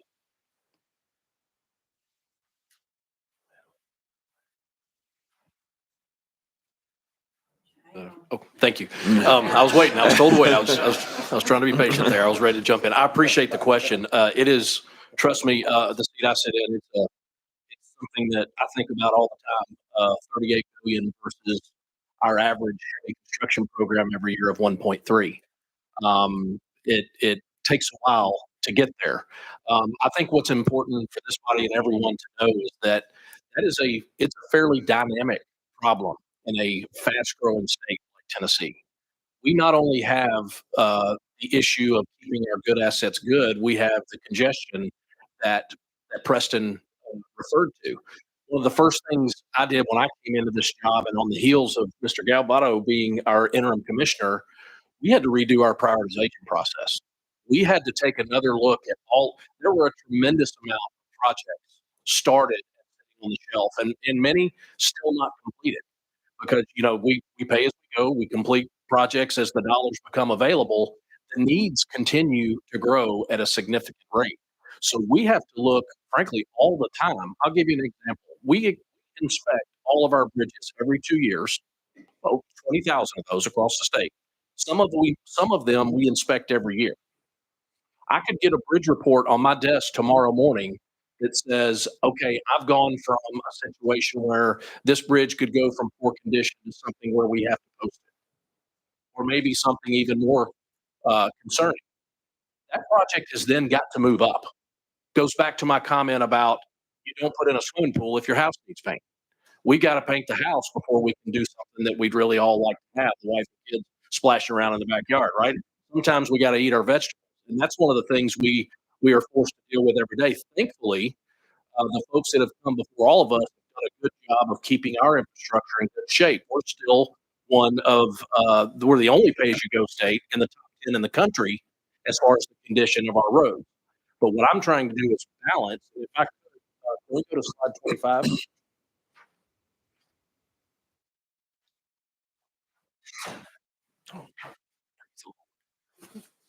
To me, this is a good representation of the calculus we go through all the time. If you look at the scale on the right, we're always having to balance project delivery being our heavy construction program or new projects with how much we put into maintenance, because all of that comes out of the same pie. The other complicating factor of that is when we're going to pay for those improvements, some of the majority of the maintenance dollars are not federally eligible. We use the majority of our federal dollars for heavy construction. However, we have to balance that. We have to have state dollars to be able to match those. So it's a dynamic process almost on a weekly, monthly, yearly basis to be able to establish what those priorities are. I appreciate the question. What I can assure you is I feel much better about our new prioritization process than I have in a long time. And I would submit to you that starting in 2022, we had a target of 80% delivery was our target for projects in the 3-year plan. We had not hit that from 2014 to 2021. You can see the numbers there. We are now operating at a clip of 90+% to the commissioner's point earlier of finishing what we start. One more, if I may. And our Commissioner Will, whoever would like to speak to this. So we have had numerous meetings related to Knox County, the corridor from the split to 640. Many of my colleagues, Rita Lambert, Girls, Representative Garrett will call me on a Friday or a Tuesday coming in for a basketball game asking what is going on with the Knoxville traffic.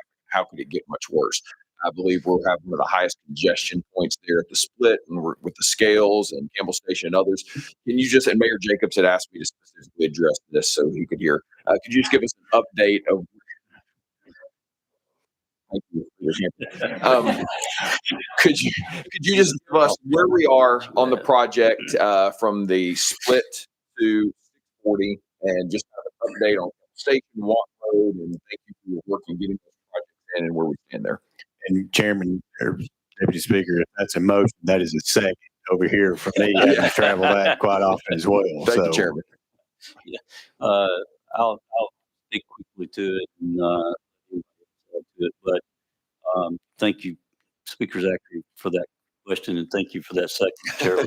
Yes, sir. So we all know that that corridor is in a condition that really needs to be addressed, and that's the reason several months ago we went ahead and put dollars forward, combining some of the existing dollars we had to go ahead and start the process of the engineering and design and work to move forward with that project. We're hopeful that with passage of this, I mean, we're going to continue to try to expedite the movement forward on that project. We've been fortunate. I'll address kind of where we are in the state. We with TMA dollars, we were able to leverage federal dollars to be able to get the I-55 bridge approved and passed, and we are already moving forward on that project.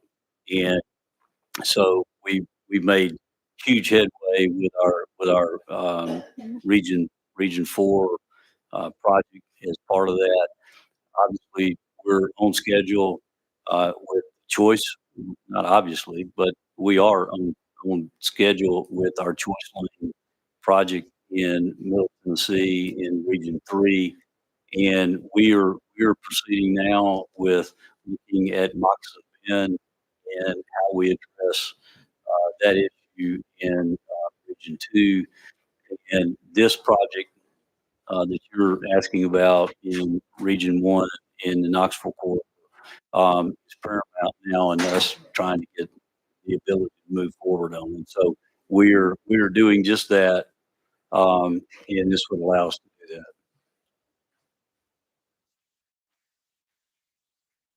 You're close.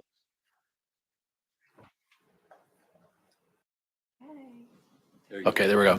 Real quick. So as the commissioner mentioned, the project is underway, and versus just giving that as the answer, let me give you specifics about what that means compared to what it used to be. We are doing what is called a PD&E study, which is preliminary design and environmental for the entire corridor. Historically, one of the ways we've been able to manage this, the process we've had of dealing with pay as you go, as you do a little here, you fix a bottleneck here, you do a little bit over there. And frankly, all that does is move the problem. We fix one, move it somewhere else. The approach we've taken in West Knoxville statewide is looking at that entire 11-mile corridor.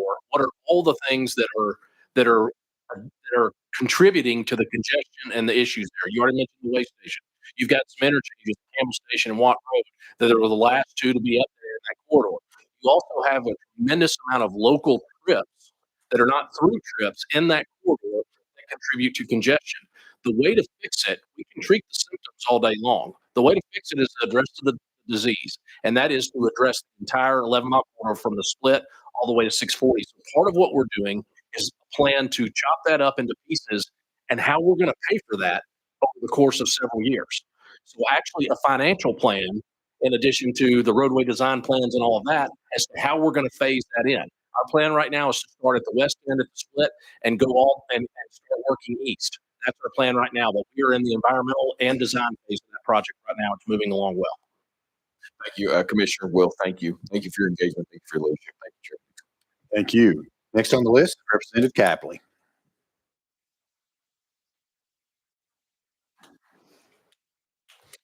Thank you, Chairman. Commissioner, thank you all for your time. Excuse me this morning.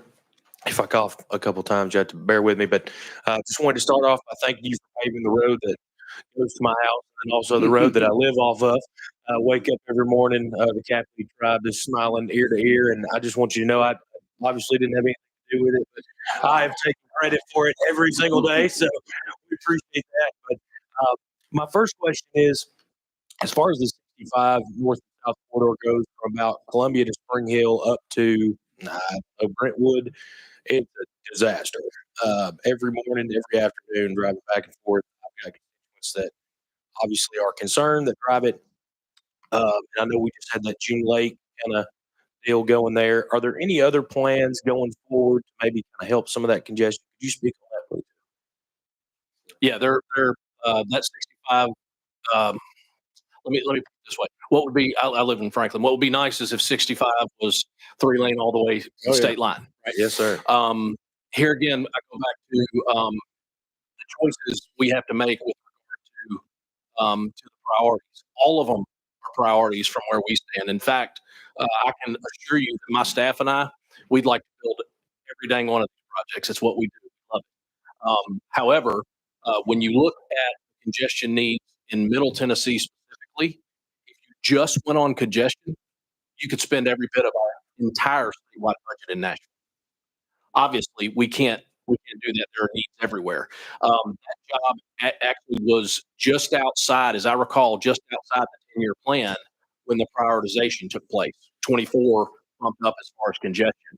But yes, I think that is also a corridor that may be attractive. Actually, it is attractive, is what we're hearing with regard to potential for managed lanes in the future.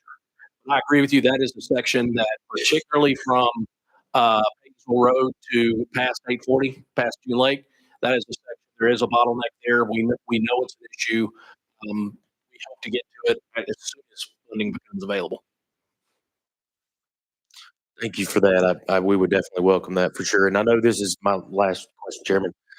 Minute to the grand scheme of things, but there's been a bridge closed in Mount Pleasant, Tennessee, on the north side of town, North Main Street, and its closure has pretty much blocked off about 65 of the traffic, I believe. Um, and it's killing the small businesses in Mount Pleasant. I mean, it's absolutely killing. If y'all could, and I know you probably don't have the project in front of you, Jay, or somebody could get it to me. And I've assured them that TDOT's not dilly-dally and they're working as hard as they possibly can to get it back open. But if there's any way we could speed that up, that would be much appreciated. Thank y'all again. All right, thank you. Next on the list I have is Chairman Williams. You are recognized, sir. Thank you. Thank you. Welcome back, Chairman. Quick question. $80 million recurring, unusual for us. 15 years I've been here. I can't remember us ever directing $80 million new monies to TDOT. I'm excited about it. A little bit concerned. Wondered if you're concerned. When I look at what we're spending the money on, it's really on things that don't impact necessarily new roads. I guess when we look at the numbers broken down to 6 different pots, I completely agree with where you're spending all the money on. I think it's very important that we do it. But a funding vehicle in order to generate more revenue, deal with the $38 billion, every year we go away from the summer, we come back with another $70 billion behind. So I'm a little bit concerned. Have you thought about any long-term solutions as it relates to that? Unfortunately, I was here during the Improve Act and the argument between indexing and non-indexing and what we should increase it by. The chart that you showed about Texas and Florida, although be it bigger states, we've learned to do so much with so little for so long. We can do just about anything with absolutely nothing. And so I'm a little bit concerned about that because we've got to figure out. I was hopeful that $80 million would be adding new projects to the list, but it's not necessarily doing that. So what are you guys pontificating as it relates to how we can start at least holding back the tide of those numbers going forward?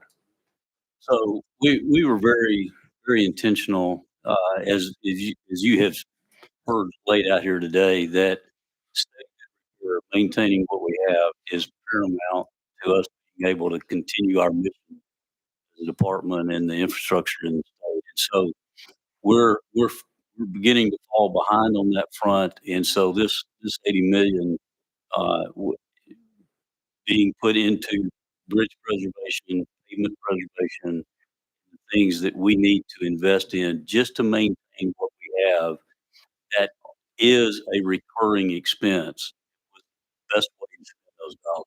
And as I mentioned at the outset, it's a game changer for us. To your point, we haven't done that before, but this puts us kind of on par with the rest of general fund dollars to be able to say to you each year, how do we adjust those dollars and spend those dollars best for the citizens of Tennessee? And we feel like investing in the current infrastructure is the best way to do that. 80 million is a lot, but when you think about spreading that out across the state, just to maintain what we have, it's not that much. And so, so that's the reasoning and the thought behind investing that in recurring dollars that are dollars spending. But we are saying to you, we want to be very specific as to what we're using those for in the help trucks in the rural areas. That we've seen that as being a huge safety to our rural areas. So being able to be specific in what we want to improve as part of that recurring expense puts us in a more, I'll call it a performance-based environment to where we are showing you what we can do by adding another litter cycle, what we can do by adding another mower cycle, what we can do by adding rural help trucks in those areas that we're not covering now.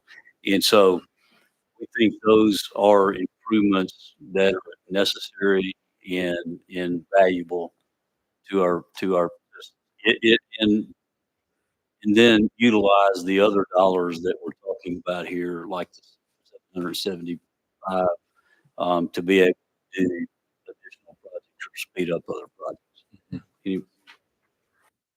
So as I was also going to add, Chairman, just for perspective, back in 2020, we spent $360 million on bridges, resurfacing bridges, 360.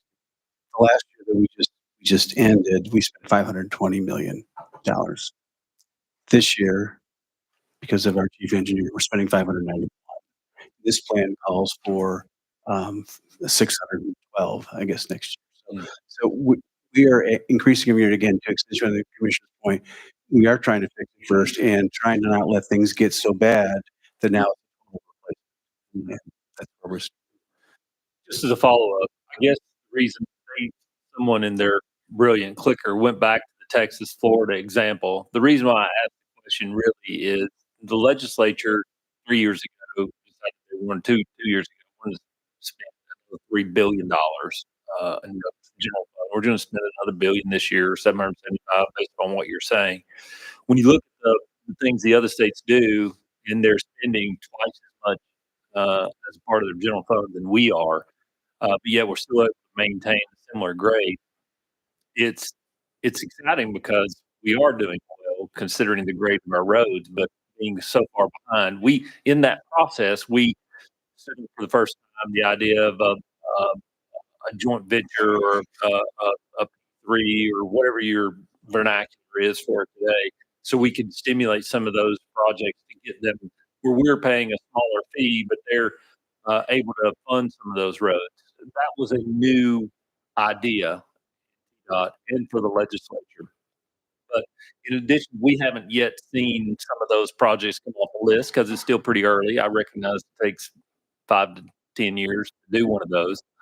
But when I look at the other things that they're doing, whether it's indexing or bonds, of which this legislature is probably not going to be very keen on doing, apart from a P3, what other solutions do we have in order to try to create a more predictable revenue stream than just general fund appropriations on an annual basis? We hit that real quick.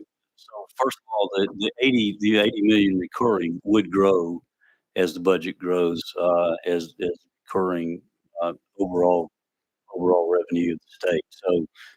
So that would in itself create an indexing or a growing amount that would increase as the budget increases. So that's number one. Number two, your point about the ability to utilize public-private partnerships.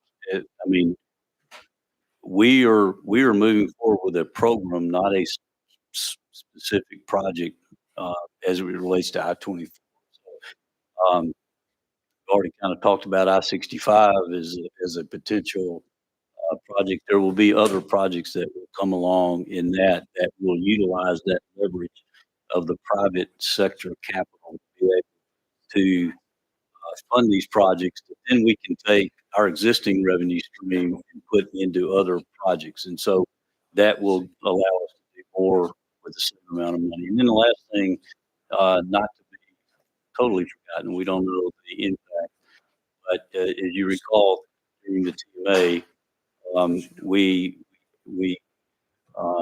put parity on electric vehicles to be able to pay a similar amount as combustion engine vehicles. And so as that continues to happen over time, and that will be a growing revenue stream as well. And so those are some examples of things that that we have already looked at. Obviously, we're going to continue. Do you have another addition?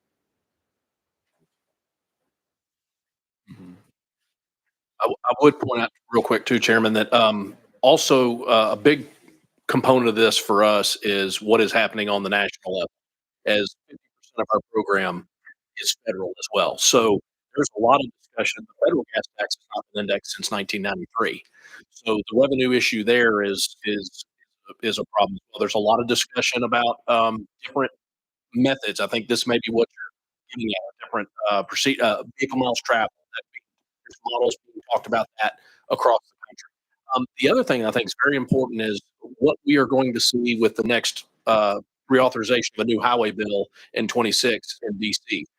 We are very involved as a state in an organization that represents all the DOTs across the country, ASHTO.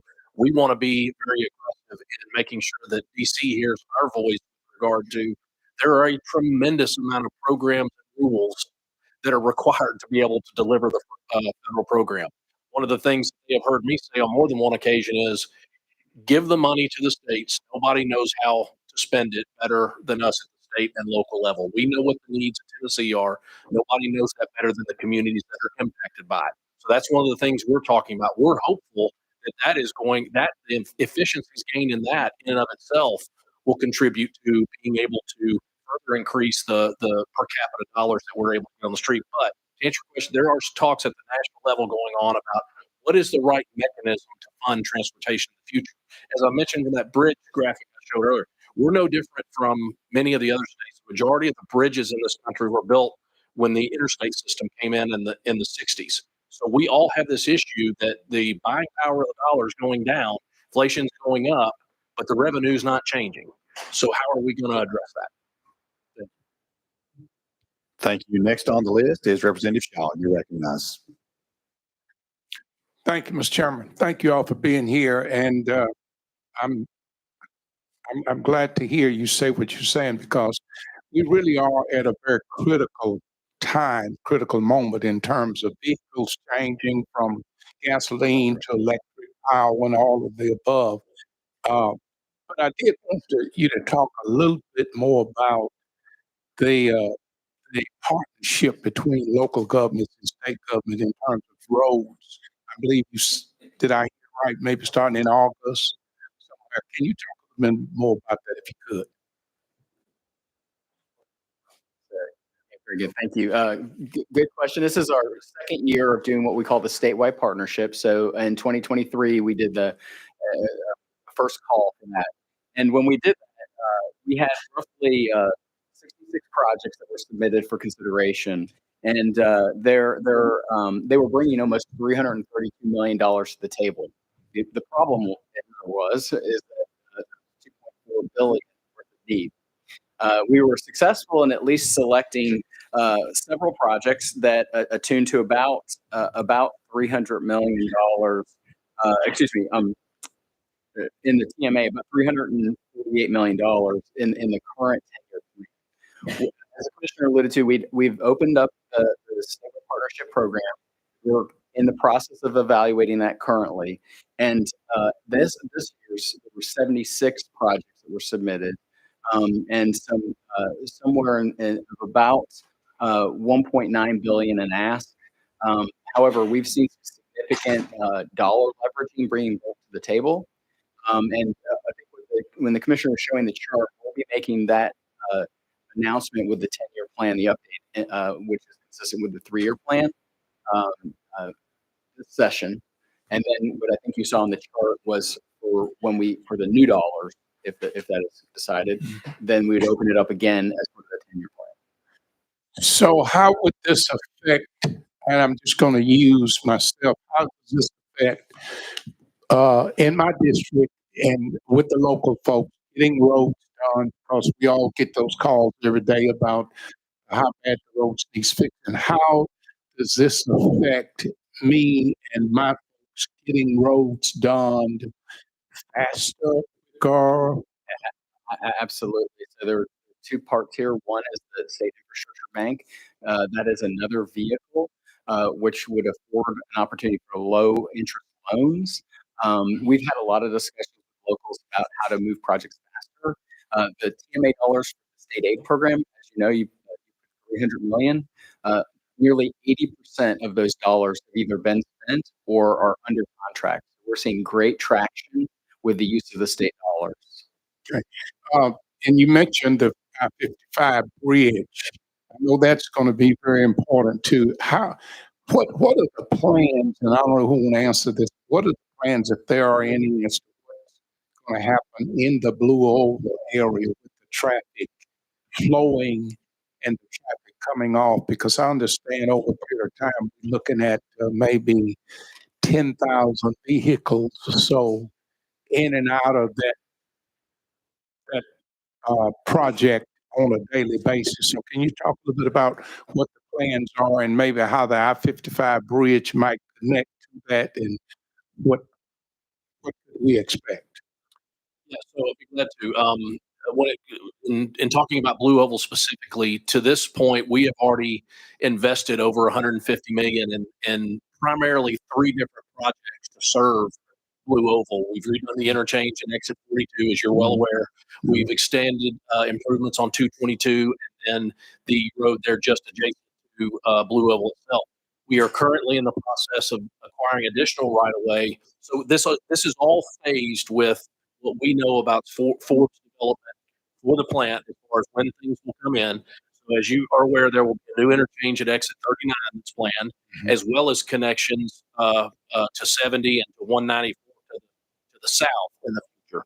All of that is currently proceeding on schedule right now. In fact, we're ahead of schedule, knock on wood, with most of those. That's going to continue to proceed. I think if you look at some of the projects that were in the 10-year plan, I'll give you an example. There was a widening of I-40 associated with a rural section of I-40 widening associated with.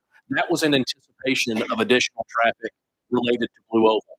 State Route 19 in Lauderdale County and Haywood County. Those projects were anticipating additional growth with Blue Oval. One of the things we have to do is stay connected to the Mega Site Authority as well as other folks that are in those local communities to make sure as those projects progress that they're still meeting the needs of what is anticipated for Blue Oval, because that has changed a bit. We've had to make modifications as it relates to the bridge in Memphis.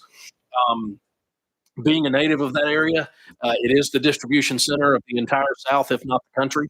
Tremendous amount of truck traffic that's only going to increase, which is why it's so paramount that we get that bridge done. We are on schedule. We're planning to go to construction next year. Really excited about that. That is going to be the largest project in the history of the department, and also was the largest grant that TDOT had ever received in the amount of $400 million. All of that, sir, will have to work together to serve the needs of West Tennessee.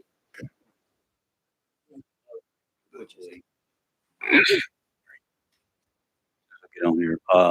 So in addition to what Will is saying is that the governor's also asked us to look at the possibility of we recognize, Tennessee is a crossroads of freight movement in this country. I mean, we saw the slide in east-west and north-south. And so looking at that corridor, as you're talking about Blue Oval, Memphis and beyond, looking at a potential of a pilot for a smart freight corridor, something the governor is asking us to look at as an ability to move more freight faster through this corridor as a result of partially what you're talking about. So, well, I know our last speaker talked about 53% of the new projects are rural projects. So really, when we talk about this, we're not just talking about Blue Oval now. We're really talking about rural Tennessee all over. Are there plans to meet this need that we're talking about? Because again, you all have laid out a good program, and I realize you're working based upon what you can get and what the legislature provide and all that. So I like the plan that's being laid out, but do we have the maintenance crews now to meet all these needs as they will come available in the near future? That's another concern of mine. Are those maintenance crews out there?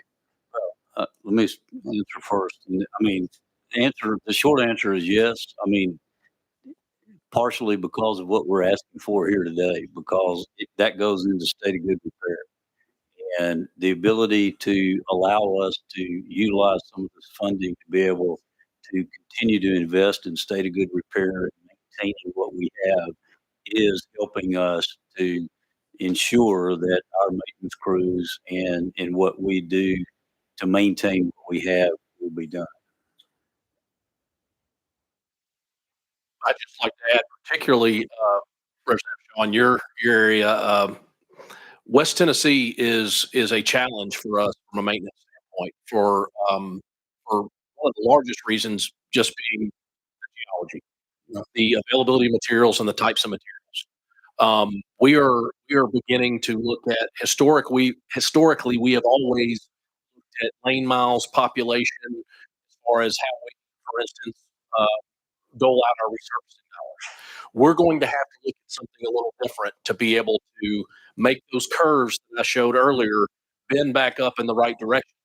Region 4 doesn't have the materials and their pavements don't last as long.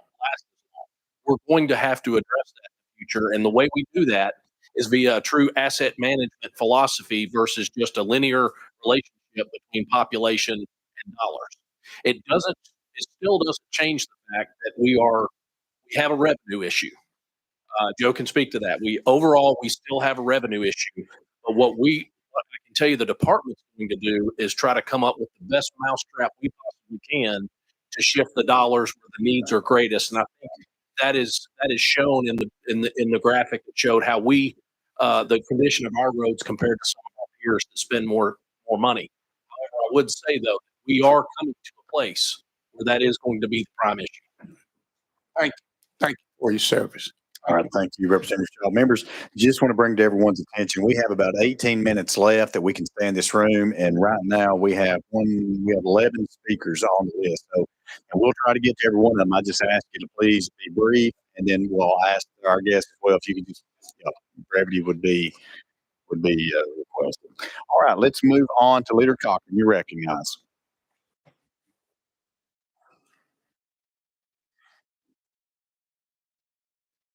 Thank you, Mr. Chairman. Thank you, Commissioner.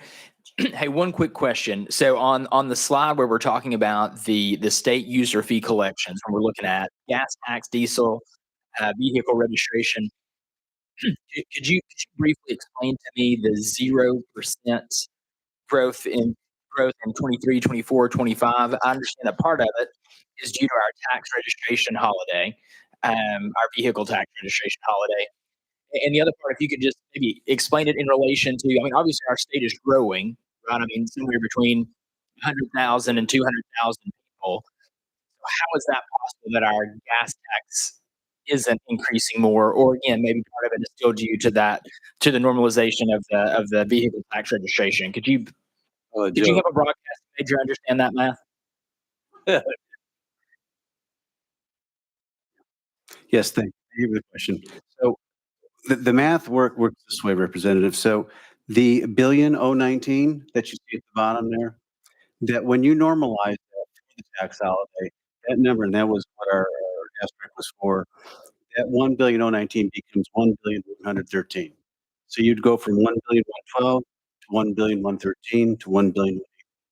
No growth there. So to your second question, so why isn't gas and diesel and everything growing? Well, again, I think that the major reason is, as we've talked about before, it's not like in Tennessee we're having this massive migration to battery-powered cars. We only have 36,000 cars. It's very what we think is the major driver of that is most cars are getting more fuel efficient, and that is the problem that we face, which is why it's so critical for this body to pass the TMA to have battery-powered cars be raised over time and then being indexed. It's an amazing. Okay, thank you. I appreciate that. Thank you, Leader Cameron. You're recognized. Thank you, Mr. Chairman. Thank you, Commissioner and team, for everything you all did around Ellis Boulevard. I know it's a lot of creativity, but you all did the work, made it work, and we greatly appreciate it. Along with I-55, but that Elvis project was really important to not only my but the city of Memphis. So I really appreciate that. Secondly, Mr. Commissioner, we heard from ECD that, there's this explosion of economic growth, and it's going to put pressure on our power system, and I see it doing the same thing on our infrastructure with respect to transportation. And we've had this conversation before, and I asked the question of F&A Commissioner about what is the plan and strategy we're going to use to help get us there to reduce that number. I think Chairman Williams talked about it perfectly, so you don't have to respond to that. I just appreciate all the work that you're doing, but I do think we need to be looking at how we are going to, be able to move this thing forward, but all the things we're doing to bring people here. Uh, Lastly, Mr. Chairman, I'll be quick. Um, Commissioner, years ago when, was excited about Blue Oval City coming, I had at one point had asked for a study of like how in the world do we plan to move people from, Third and State Line, Mississippi, to exit 42 or from Wabine and Lake County. How are we going to get these people there? And you commissioned a study to take a look at that. And from my memory, there was about 3 courses of action that came out of that very comprehensive study because one hadn't been done in like 11 years. We first started talking about the MEG site. So, where are we with that study? Which course of action did we decide? How are we planning? And then a lot has changed with the EMA and all these things we're doing. I don't want that to get lost. Thought about, okay. Yeah. All right. Good memory. Yes, we did complete the study, and after we completed the study, we did a request for information. So we put out to industry to get a feel and sense for the recommendations from that study, and roughly saw, I don't have the numbers in front of me, but a dollar amount to cover operations for services in the area, a combination between I'll call it like coach type service plus more of like a van type. And so we did discover that there's an interest and the ability to provide those services. At this moment, we are still working out the details of how you would actually do the contractual component of that. Because unlike urban areas which have an organizational structure like here in Middle Tennessee that can do regional transportation, you're talking about an area that does not have that kind of capacity in terms of organizational structure. We're still working through that process, but we do have all of the information available to us. Thank you, Mr. Chairman. Yes. Thank you, Mr. Chairman, and thank you for the answer. If offline, can we get together and we can take a look at it and I can get a deeper appreciation of where we are, where we're going, and we'll proceed to be happy with that. Thank you. All right, thank you. Chair Lady Moody, you're recognized. Thank you, Mr. Chairman, and thank you all for being here today. You addressed, I want to go back to West Tennessee, or still stay there. On the, I had a question too about that exit 39. Do you have an estimated cost on what this project is looking like? Yeah, so at this point, we're right at $150 million. That interchange and the section we call G1 is another, is going to be over $100 million to complete that. And the timing of that will impact the cost, depending on how Ford develops and that sort of thing. So, but I can get you a detailed breakdown of all of our plans, which probably That'd be helpful. Yes, thank you. And Mr. Chairman, one more quick. Keeling Road. Can you give us a little bit of more insight about that situation on that road in particular? It's wide enough for combine and no shoulder, and So Keeling is not on our system. It is a local route. But I know we've had a lot of discussions with the locals about what they're doing with that route. I'll be happy to be a resource to you and having those discussions should you so desire. But that is one that the locals are addressing as we speak. Yes, thank you. That would be helpful. And one shout out, not this past winter storm we had, but the one a couple years ago that just decimated I-40 coming east at the Tennessee River. But I saw many a highway patrolman changing tires, and it was lines of cars pulled over. So along with your help trucks and our highway patrol, we made it. Thank you. Thank you. Representative Love, you're recognized, sir. Thank you, Mr. Chairman. And my question will be very brief, and I'm going to follow up on what Representative Capley raised about 65. I'm talking about the other side, 65 north. Right there, Trinity Lane. There is congestion right now at 10:20, and it lasts until 6 o'clock in the afternoon, in the evening. I just want to find out if there is a long-term plan for relieving of that congestion, or are we just going to have to be comfortable with what's happening right there. Because right there, when you get right, right there when 24 comes in. Yeah. So you'll be happy to know that we just led a project in that corridor, a significant project, and that is that's just a step in working our way up that corridor. So I'm happy to. I love giving these kinds of answers. We just led a project that you're concerned about, but I can give you more details on what the plan is for the others as we go forward. I'm glad to have helped in getting that project. I appreciate that. All right, let's move on. Chairman Hale, you're recognized, sir. Thank you, Chairman. Thank you, Commissioner, and to your team for all the work in the winter storm in January and again last week. But I've got a question, several, but I'm going to ask one and then I'll get with Jake Line and ask some others. But how is the contracting part working in, I think it's just kind of a trial and error, maybe, or a pilot program in Region 3. So how is that working? Is that saving us money? So can you kind of tell us just a little bit on that right quick? So I'm thinking, sir, you're talking about the performance-based maintenance contract? Yes. So what we did there, this is a fairly new thing for Tennessee. We did all of the interstates in Region 3, basically everything north of I-40 and everything south of I-40.